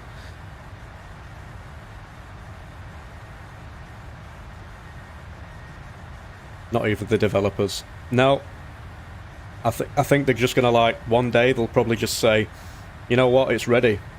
I don't think they've got any sort of date set. They might have a good idea of when they want to release it, but I've got no idea.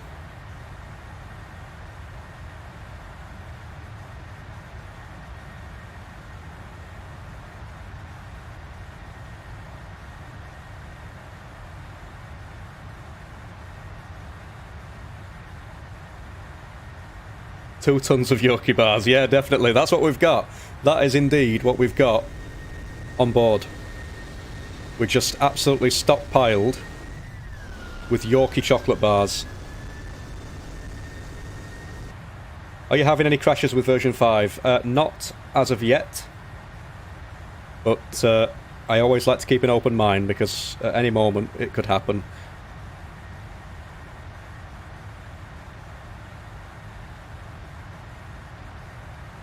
I've had like glitches and stuff go wrong with it, but it's never actually crashed, as in like just stopped working completely.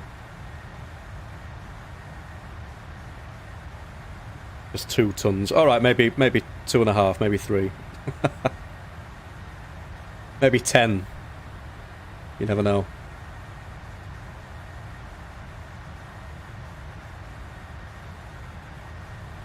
Right, so we are approaching. I'll zoom in a little bit.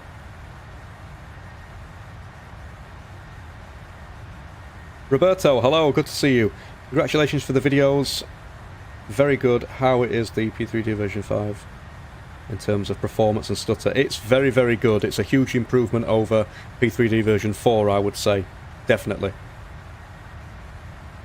I'm just going to bug up this heading while we're at it. And once we hit the 150 mile radius, I will request our descent to begin. Simulator update has been applied. Please run GSX level 2 control panel. No, I think we'll be fine.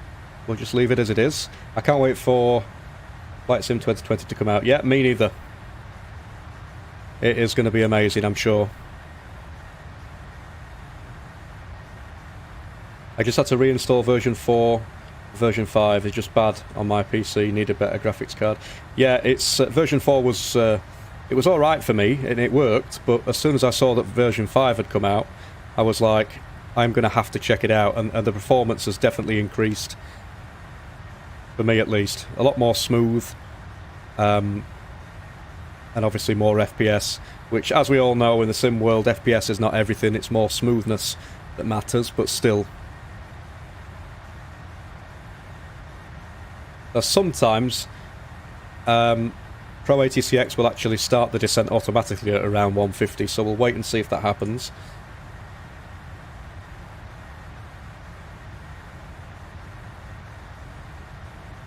You fly for a virtual airline? I don't.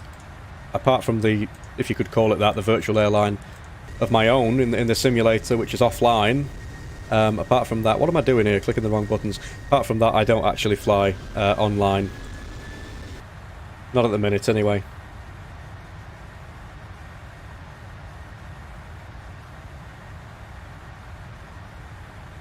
So I'm going to go to Pro ATCX and we're going to request to begin our descent.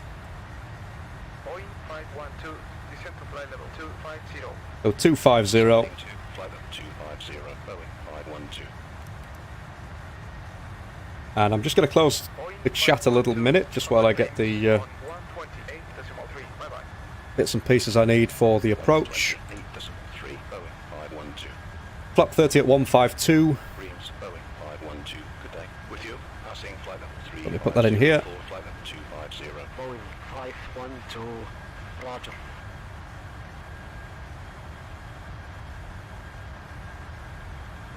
So that's 157 if we include the 5 knot increase.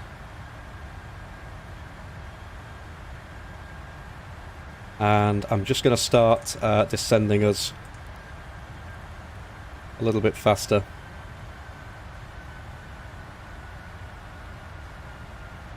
So let's just have a look then, make sure that we're still going to be using the same arrival, and we can program that into EFB. So ILS 14, so if we go into EFB on the other screen, ILS 14, with the Amiki transition, and we're going to be using the TRA1 Zulu.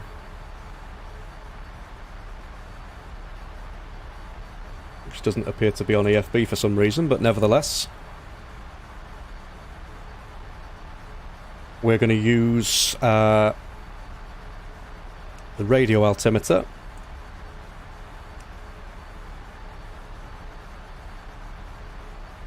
And we'll set 200 on here.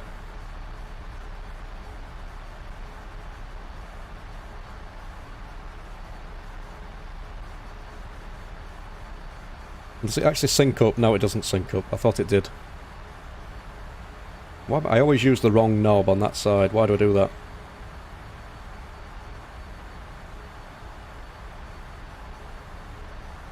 Right, there we go. That's the minimums.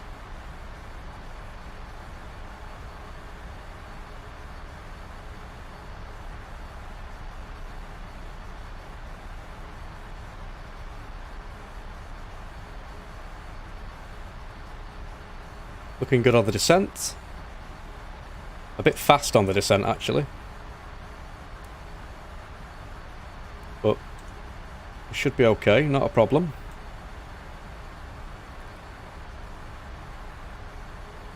That's probably not a good idea to increase the speed, because we'll end up plummeting.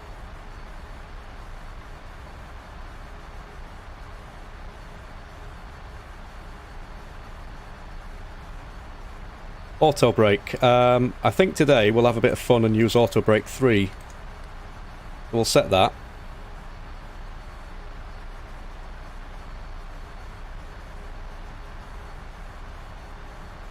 So apologies everybody, I can see the chat, but I'm in the middle of just configuring the aircraft for the approach and everything, so I do apologise, I'm not being ignorant.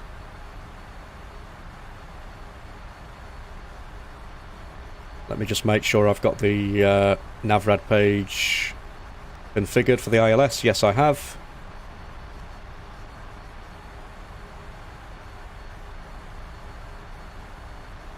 Do you like to do streams? I do. When I've got time to do them, it's fantastic. It's fantastic to get to see you all and speak to you all and chat with you all.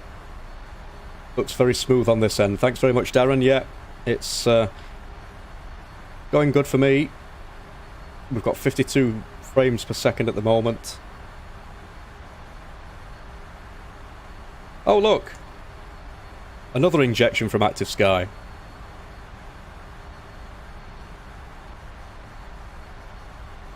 Boeing 512, descend to flight level 170. 170. Descending to flight level 170, Boeing 512. And I'm just going to reduce that descent rate because I'm not too happy with that.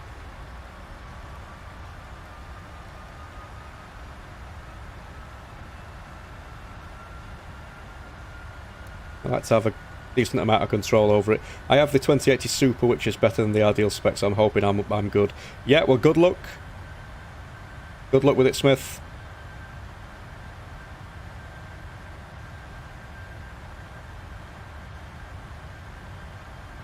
So you can see the localizer and glide slope diamonds have appeared already, and that's because it's not because we're anywhere near the runway, it's because I've programmed them into the NavRad page just so that we were ready for it.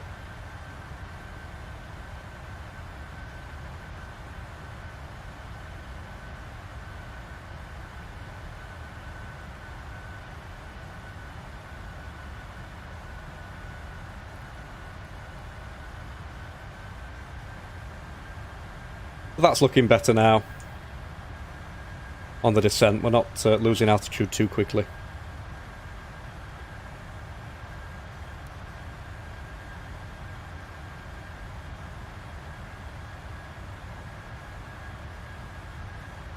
It's crazy how much my PC is lagging behind current hardware upgrades. I got a 1050 Ti this year, 750 Ti in 16, and an Intel Pentium from 2011. Yeah, it's like current hardware just keeps... but it's the same thing I've always said.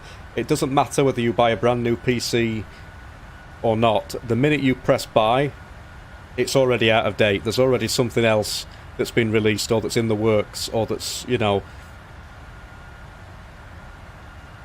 it really is.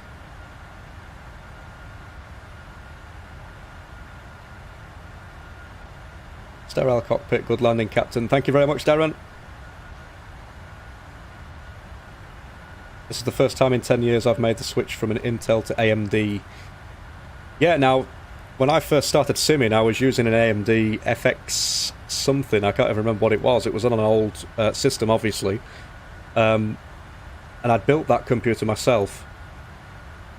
And, you know, I started getting... I don't know, I mean, AMD for me, back in the day, and when I say back in the day, I'm probably only talking 5 years ago or something like that. It just wasn't fast enough for me.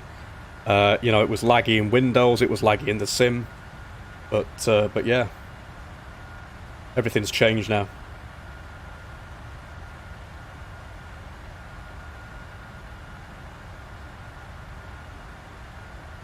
Do you make any tweaks to have such smooth frames? I'm actually using 0 tweaks.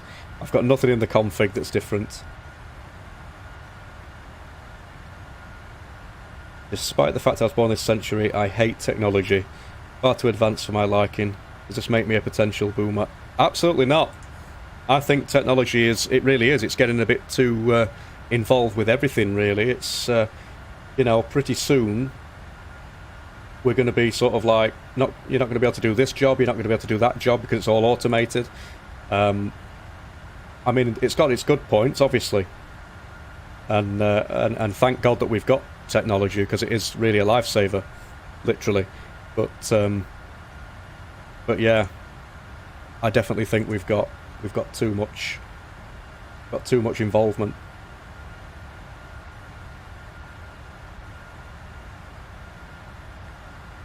Look at this arrival. This is a very, very strange arrival. I just noticed this. Obviously, this is where we are now. Look how strange this is. So we come down. I mean, that's a holding point. Very, very strange. Very unusual.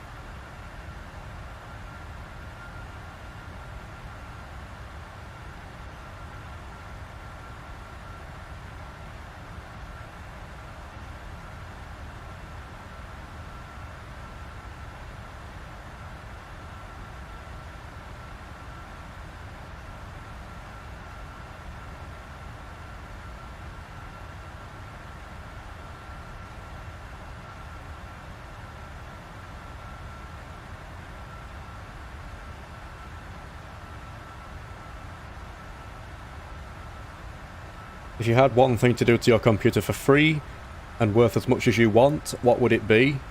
That's a difficult one, that. I mean, I've got the i9 9900K CPU, so I'm alright with that. I don't know, really. It's a difficult one. It really is.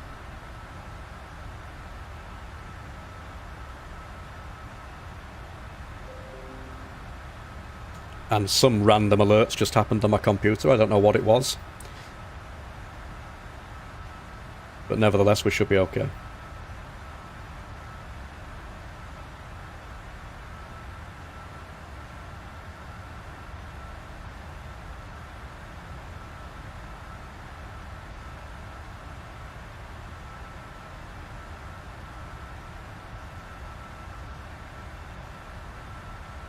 I also couldn't live without the YouTube. I use it for all my queries. Oh, definitely.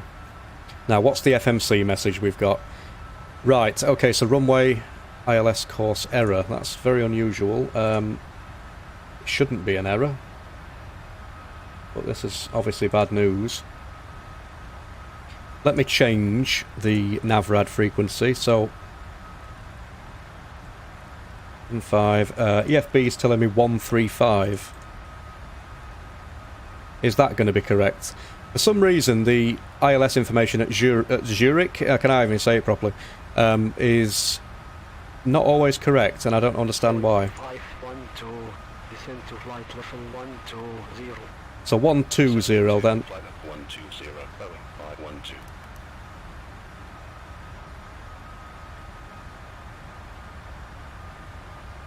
Just going to increase that rate of descent a little bit. Roberto, do you use hyperthreading? I don't have hyperthreading on when I'm using the simulator, when I'm using P3D, because it has been known to cause stutters and things like that, so I don't tend to use hyperthreading now. So runway 14 is our landing, or arrival runway, and we've just had an ILS course error, and for some reason Zurich doesn't like my inputs when it comes to this, because if we look at the approach here, it says 111.75 at 135, which is what I've put in. Previously, that wasn't the right frequency, so I looked on another website which said 137 for the course, and obviously that's not worked, so I don't know what's going to happen and whether it's going to work or not, but we're going to have to find out, either the easy way or the hard way.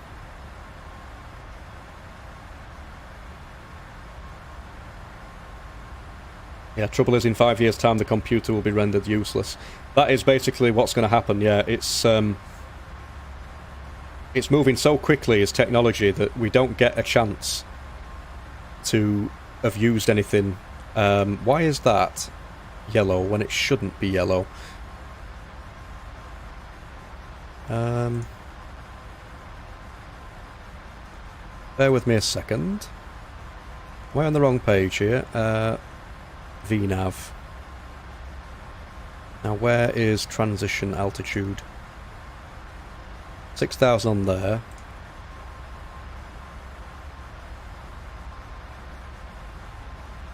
There we go.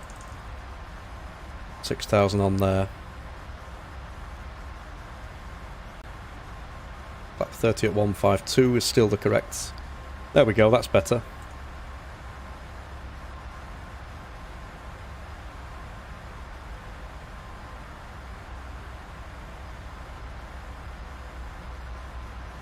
Time for manual landing. Yeah, this is going to be interesting. I'm hoping the ILS works, but if it doesn't, then yeah, we are literally just going to have to do it a different way.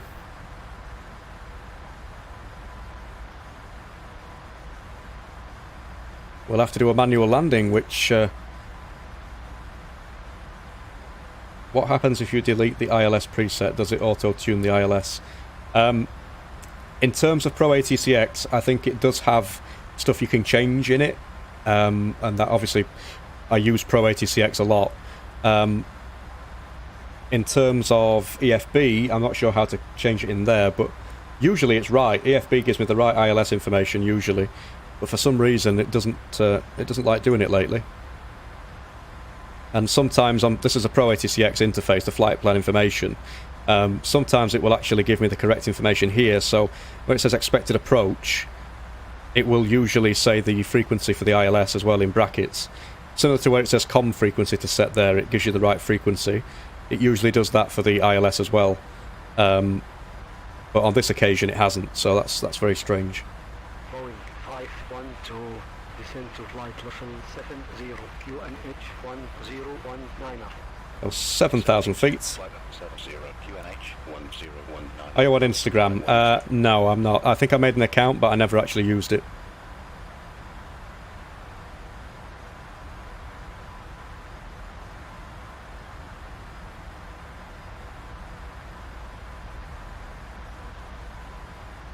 Right, I'm hoping that Pro ATCX doesn't mess me around again, and it actually gives me the right information I'm looking for. Let's just reduce the speed to 250 knots.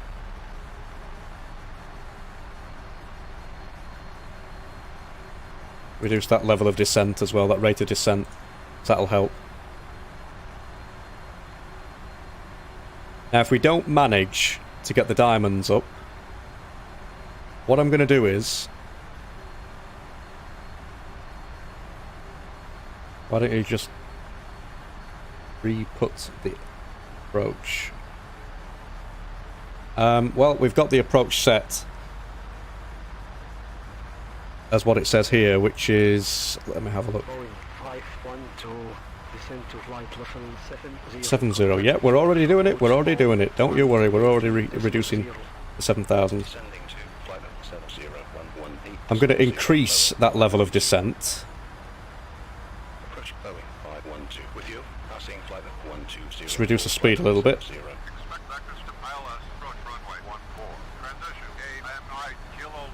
You like the 777 more than the 747? I'm a fan of both of them, to be fair. I don't manually input the ILS frequency, just set it and it always works. Yeah, usually that's what it does for me. it will literally, it'll already be there on standby, so you literally have to just click it and it becomes active. That's usually the case, and that usually works. But for some reason, as of late, I don't know whether it's Pro ATCX or something else that's the problem. I mean, I'm assuming it is. It doesn't seem to like doing that lately. It doesn't seem to like working.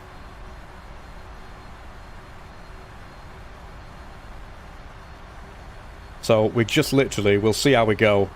And if it works, it works. If it doesn't, it doesn't. And we'll have to just do a manual sort of approach, which is going to be fun because I've never been a fan of them. And I can't say that I've actually taken the time to fully study how to do them, which is probably my own fault. So we're not even below 10,000 yet, but I've decided to go ahead and put the turn-offs and the landings on. How far are you from Zurich? We are 10 minutes away according to EFB.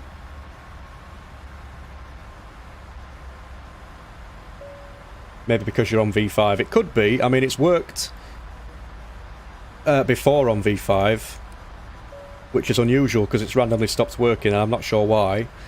But yeah, I'm not 100% sure why.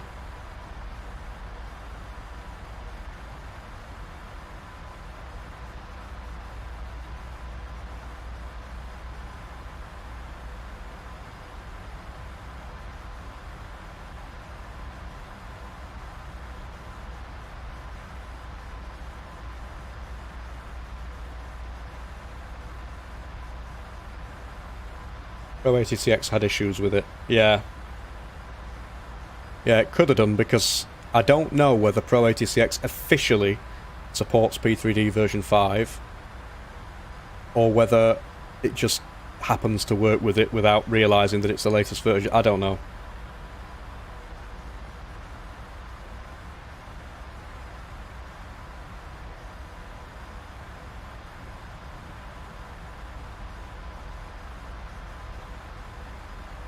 Please try using the delete L4. Okay, let's have a look.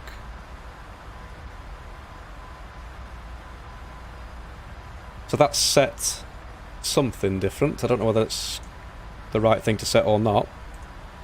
But we're going to find out shortly, because the ILS feathers are there.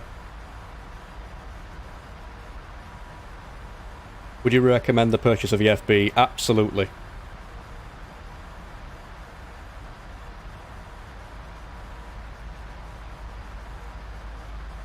Just going to reduce the speed a little bit.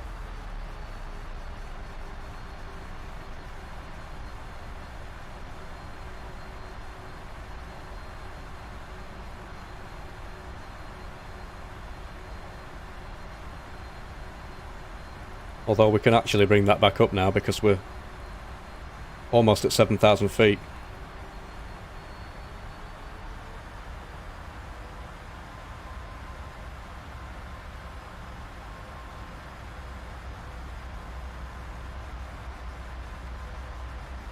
So I'm not ignoring everybody, I am trying to communicate with you guys, but at the moment I'm just trying to make sure that this flight goes as smoothly as possible, so just bear with me a minute.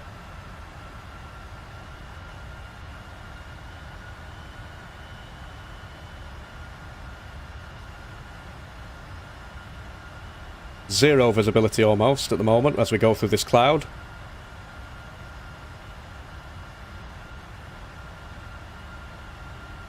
Hopefully EFB is going to guide me the right way. So if not, that's going to be fun, isn't it?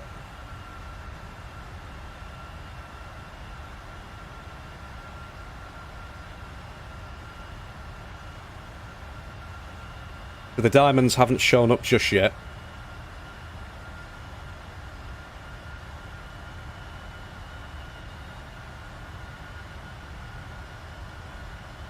I know it's a bit early, but I'm going to set flat 1. Just to help with the attitude.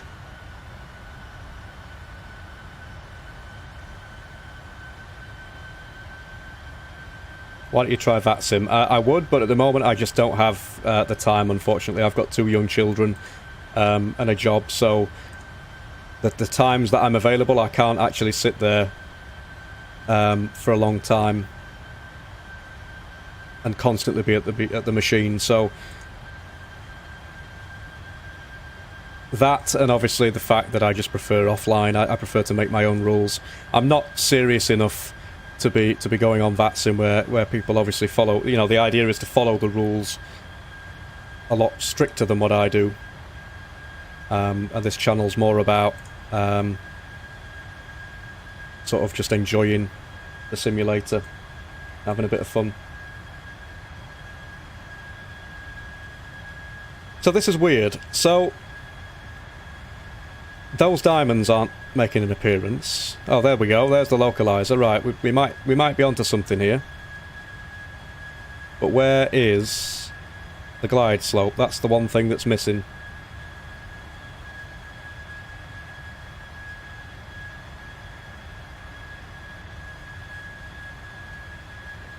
So I'm just going to continue with this approach and see what Pro ATCX tells me to do next.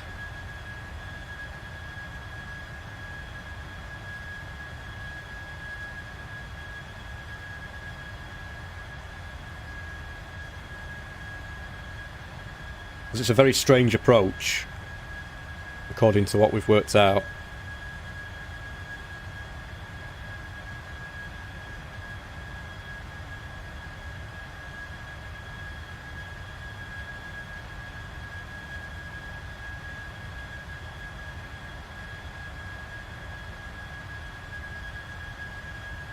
Dale, good evening, nice to see you. If this landing goes well, then it's perfect timing to join the stream.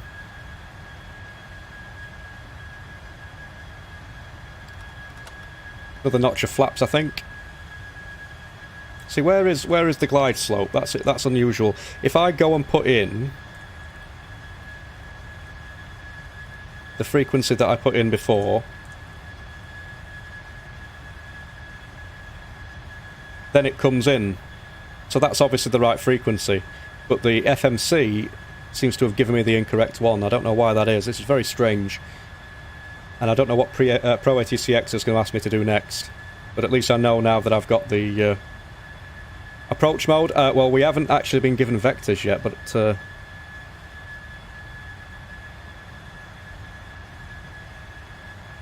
if need be, then what I'm going to do is just... The approach is sort of like... You can see where we are. It's a very weird approach. So what I might do is, it looks like we've got to go into like a holding and come back on ourselves and maybe go around.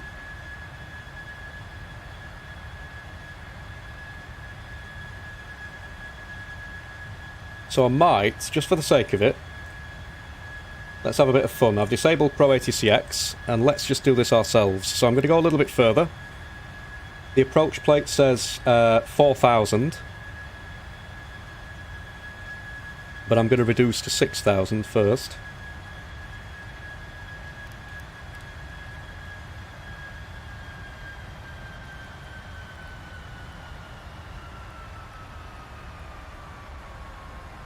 So we're not under Pro ATCX now.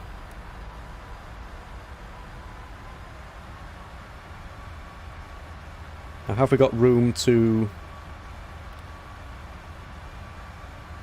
turn back on ourselves?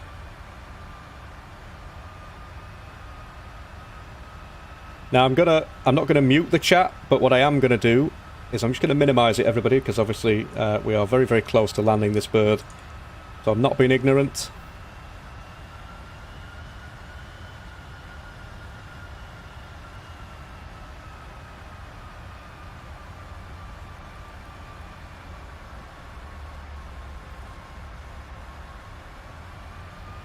I'm going to take flat 10.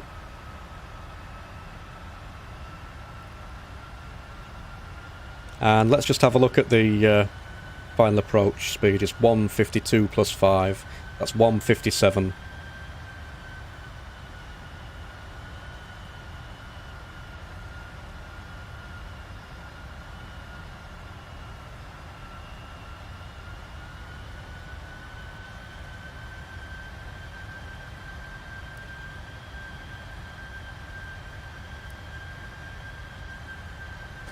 So where is...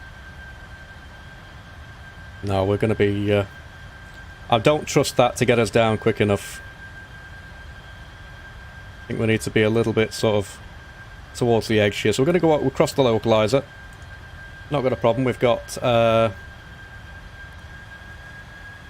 plenty of fuel left.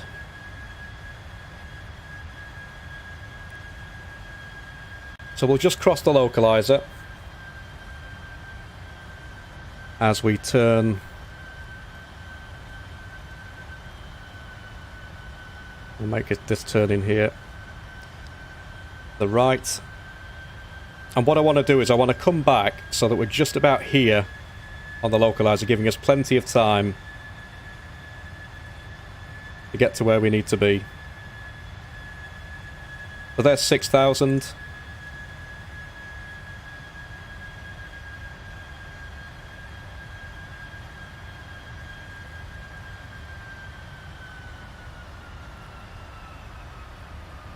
Reduce that speed a little bit, fine tune it.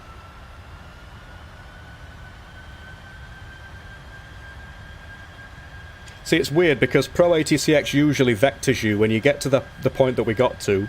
It usually vectors you to the right place and where you need to be. But on this occasion, it didn't. Right, why are we not going to the altitude that we need to? Increase that rate of descent.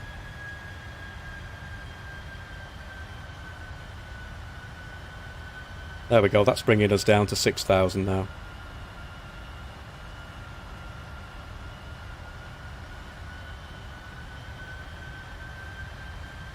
I should have done this a little bit earlier, shouldn't I? But it's okay, we can do it. FPS has dropped a little bit. Making sure that we've got no terrain. No, that's okay. Yeah, the FPS has dropped a little bit, but it's not too bad. 43, 46. It's in the 40s. I'm happy.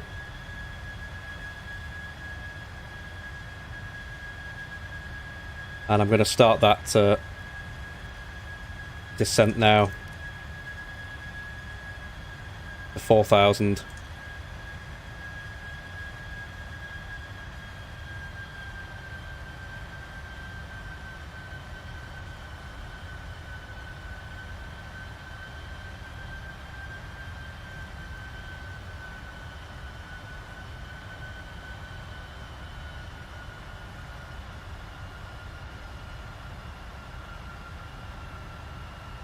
See where we are now, we're sort of parallel to it. It's to our right, we're going to make a right turn when we get a little bit further. So we can come back on ourselves and join it just where the ILS feathers meet there. Or start, should I say. And that should give us plenty of time to be nice and configured.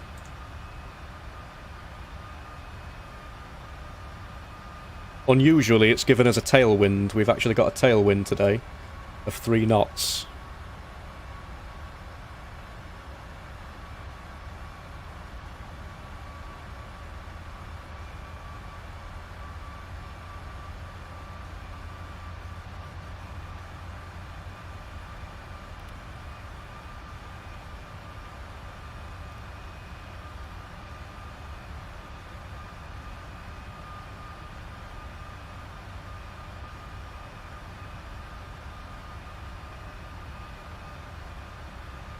As you can see there, the ILS feathers.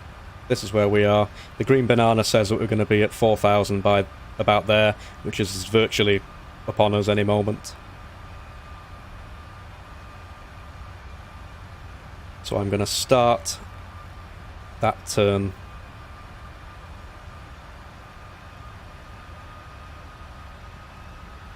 And overcompensate a little bit. Here comes 4,000.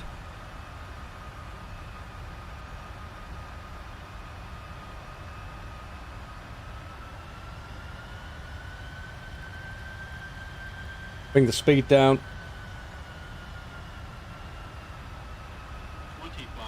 Or maybe just increase it a little bit, just for the sake of keeping the attitude nice and safe.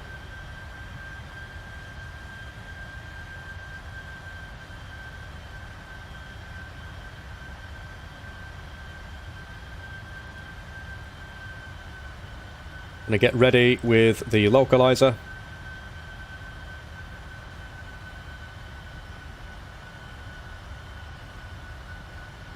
Bit of stutter there.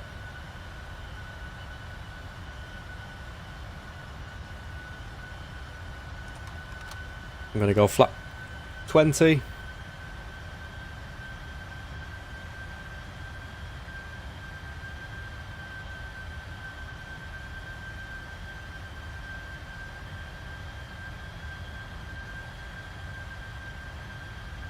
Gonna get ready with the localizer.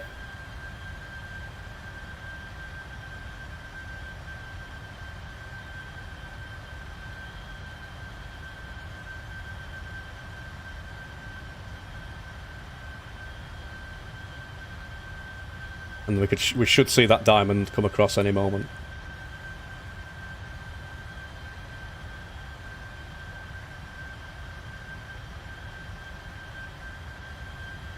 And as soon as it starts moving, or about now in fact, we'll put localizer and we should start to turn towards it once it's fully captured. There we go. So I'm going to reduce down now to our final approach speed of 157.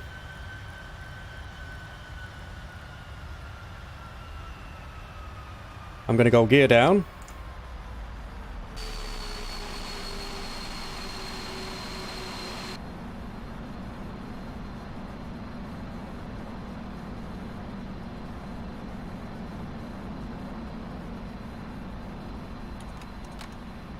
We can put the flaps to 30 now.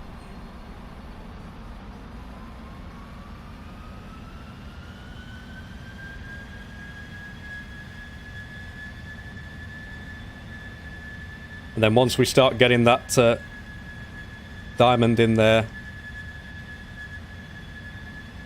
the glide slope, forgot the name of it then, we'll activate the approach. And that should start to catch up, because we're a little bit low at the minute for that to actually be captured.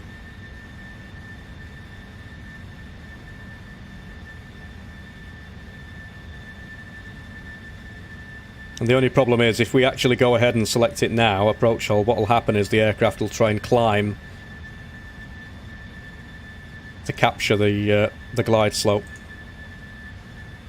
And we don't want that happening. So hopefully, with a bit of luck, there we go, it's coming in.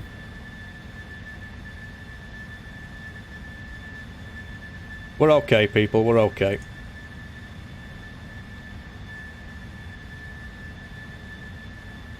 I've got no idea what gate we're going to be going to once we land. We might have to clear the runway and have a look. But nevertheless, here we are.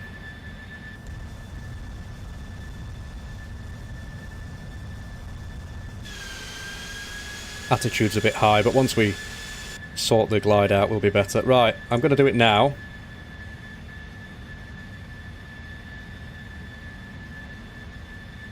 You can see the glide slope coming in.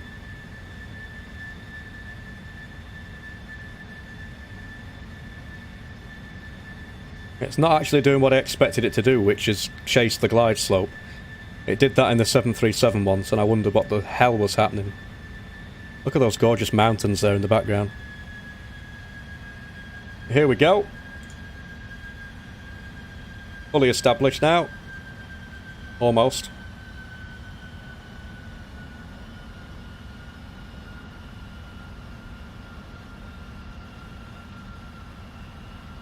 Let's give this a shot. 2500.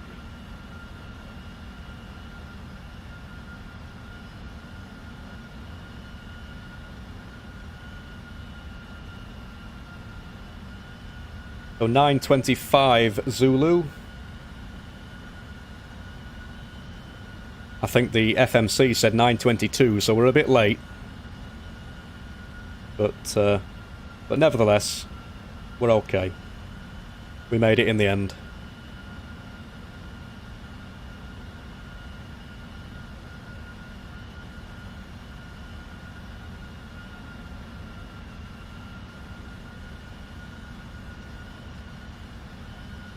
As ever, I'm going to give it a bit of time before I take manual control. 1,000. There's 1,000 feet. We've got a 4-knot tailwind. Crazy and good luck. Thank you very much. I will try to read the chat when I can, but just bear with me, guys, because obviously I am trying to keep an eye on the aircraft at the same time. So I might not be answering you guys as quickly.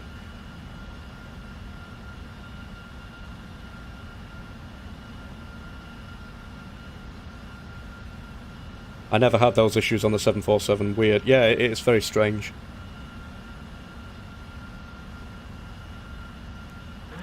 So that's disconnected. The aircraft is now mine. Just going to try and keep the profile that we've got. A nice descent. Approaching. 1, 4.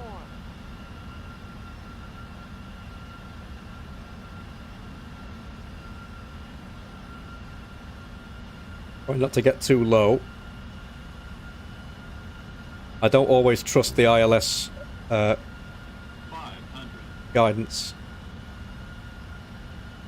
Although I probably should. 400. 300. Approaching. Approaching. Runways. Minimums. Continue.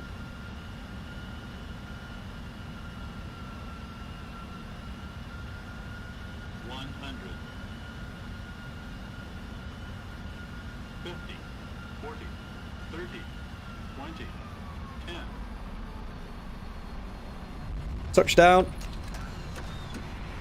A little bit off centre. Reverses.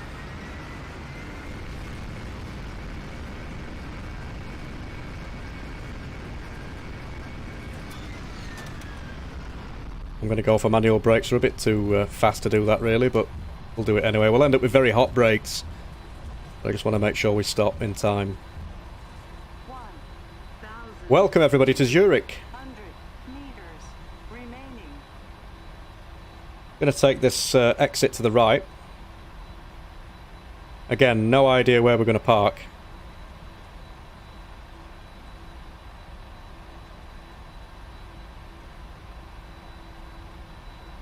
But I'm just going to get up to here, and then I'm just going to put the parking brake on. We'll have a look at the replay as well. We'll watch the replay of that landing, because we were not in the centre as I would have liked to be. So let me just set the parking brake. I'm going to go down, and let's just go to PMDG setup options, sound, and I always set the master to 0 because otherwise on the replay it just gets on my nerves with all the warnings and stuff. Right, replay, let's show the main window. And what I like to do is go to the tower and watch the tower view of the landing. Now this is a bit of a bug. Look at the way that the clouds are sort of like flickering and stuff. It's not my favourite scenario, but nevertheless.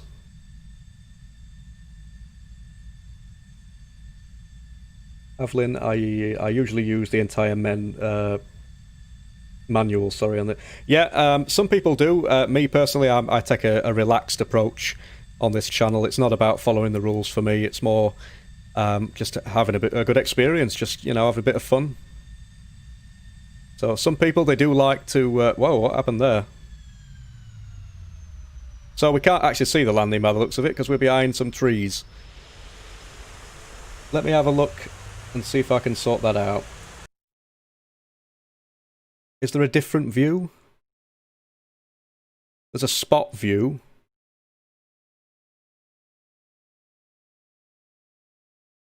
How did I rewind that? Basically, I'm using Pro GTX Chase Plane, and it's got this option here in the replay section. So we're going to use a different view. It's a bit jerky. I don't know what's going on, but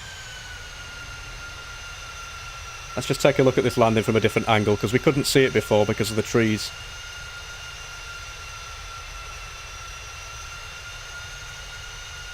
Very jerky. What's going on?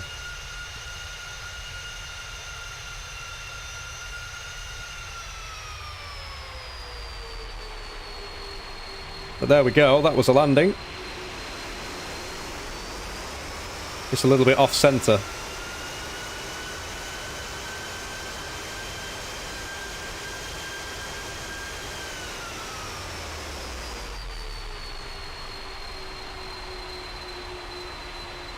But overall,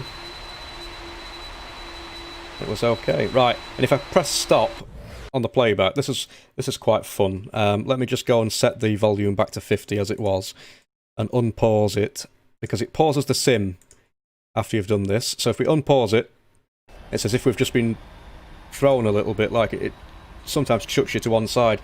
Right. Auto brakes, let's just disarm them. There we are. Right, what I'm going to do is I'm just going to have a look on EFB and see if we can find a sort of like a cargo gate or something, or just like a gate that we can go to park this beast. So we'll take the flaps up as well while we're at it, and the speed brakes can go away. Let me just have a look and see what it says in the parking information here. So, that's airliners, airliners, airliners. It doesn't actually say there's any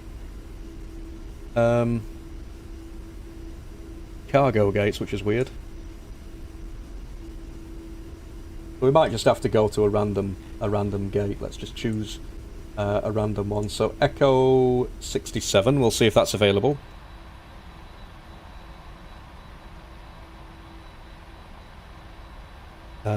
Echo 67, there we go. And then we'll get a taxi path. So Echo 67.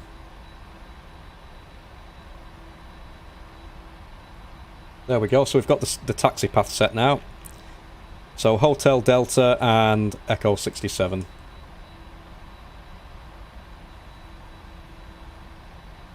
Thanks for the flight, gotta go now. Yeah, thank you very much for tuning in, Kenny. Use locked spot for landing, it's less jerky. Right, I will keep that in mind.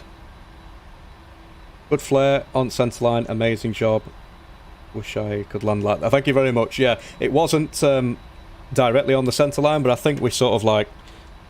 we got there in the end. You know, we managed, I think. So let's just turn all this off. Obviously, you wouldn't really do this at this point. You'd still be moving. The first officer would probably do it, but we don't have a first officer, so... taxi, landing can come off, strobes can come off. We can start the APU.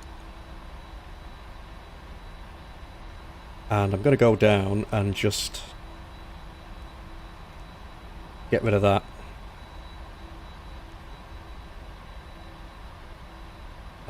Let's just have a look. Stick that to standby. We're going to cross... oh no, we're not. I thought we were going to cross a runway. It's okay. We don't have to worry about that. Right, parking brakes released.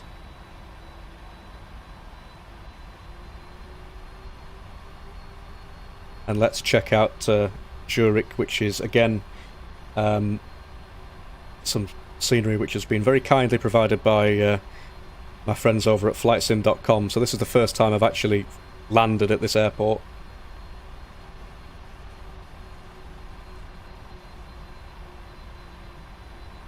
It should be pretty interesting. APU's running, that's good.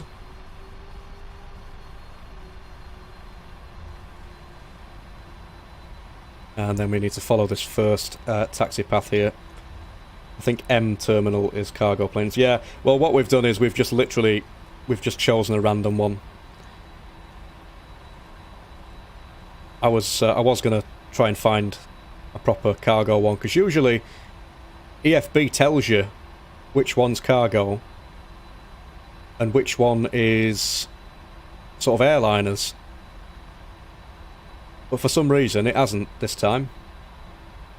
So it looks like our huge delivery of Yorkie chocolate bars courtesy of Yorkie Air Cargo, is going to be delivered to a passenger gate.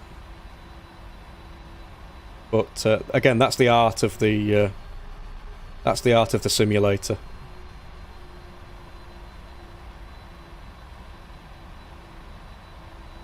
But yeah, look at that, really nice. I'm enjoying it.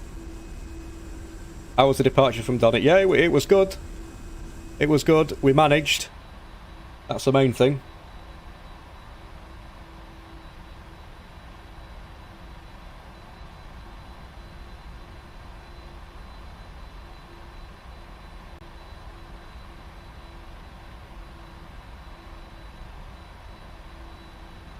Are real people and deserve a real exit, yeah.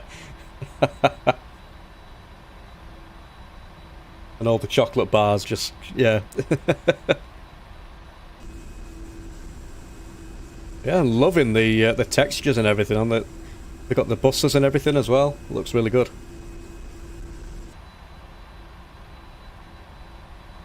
Oh, Echo 67 is our gate.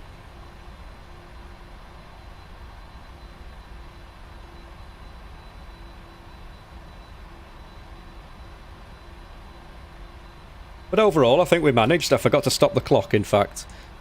1 hour and 47 minutes. Which is not too far off, because it said it was going to be 1 hour and 52 minutes. So I think we did alright, to be fair. Right, I think this is 67. So, yeah, we should be able to make that.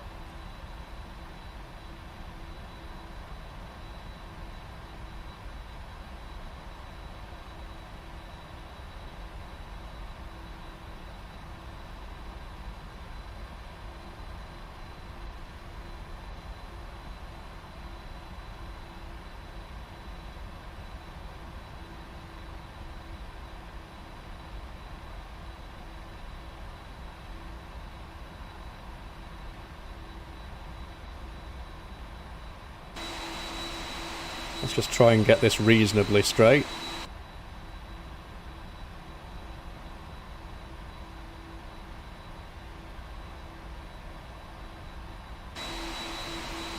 It's not going to be perfect.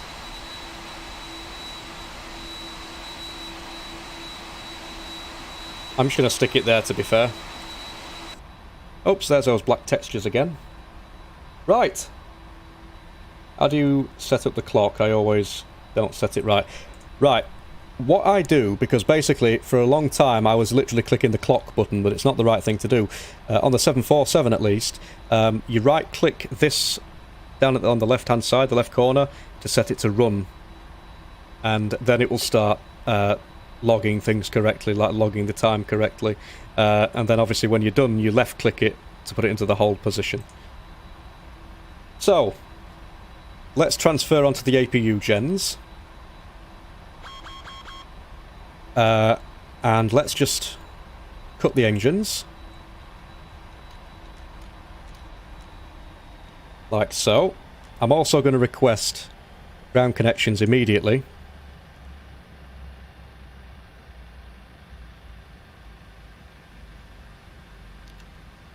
Like so. I forgot to turn the taxi and turn-offs off, so everybody is basically blind now. We will request deboarding. Hydraulics can come off as well. And the packs. APU can come off, we don't need that now. And of course the fuel pumps can come off as well. I do indeed need to just make sure we're only on one external power, but I can open up the doors that it's requesting me to open up. So, entries, side cargo, bulk cargo, aft cargo, forward cargo, which should all start opening now. And let's just connect to jetway just to be funny. Just to have a laugh. Pilot has had enough of this flight. He wants to get off as soon as possible. So that's going to keep beeping and telling me to open things up, but I have already started that process. It's just because it's very, very impatient. So, that was it. Welcome once again, everybody, to Zurich on this Yorkie Air Cargo Flight 512 from Doncaster. How do you get off? Well, there's a jetway there that I've just connected, so... Captain Boycott speaking. Yeah, I remember that video very well. That had me laughing for a very long time. Yorkshire Airlines video. But anyway, once again... Oops, can't see the aircraft.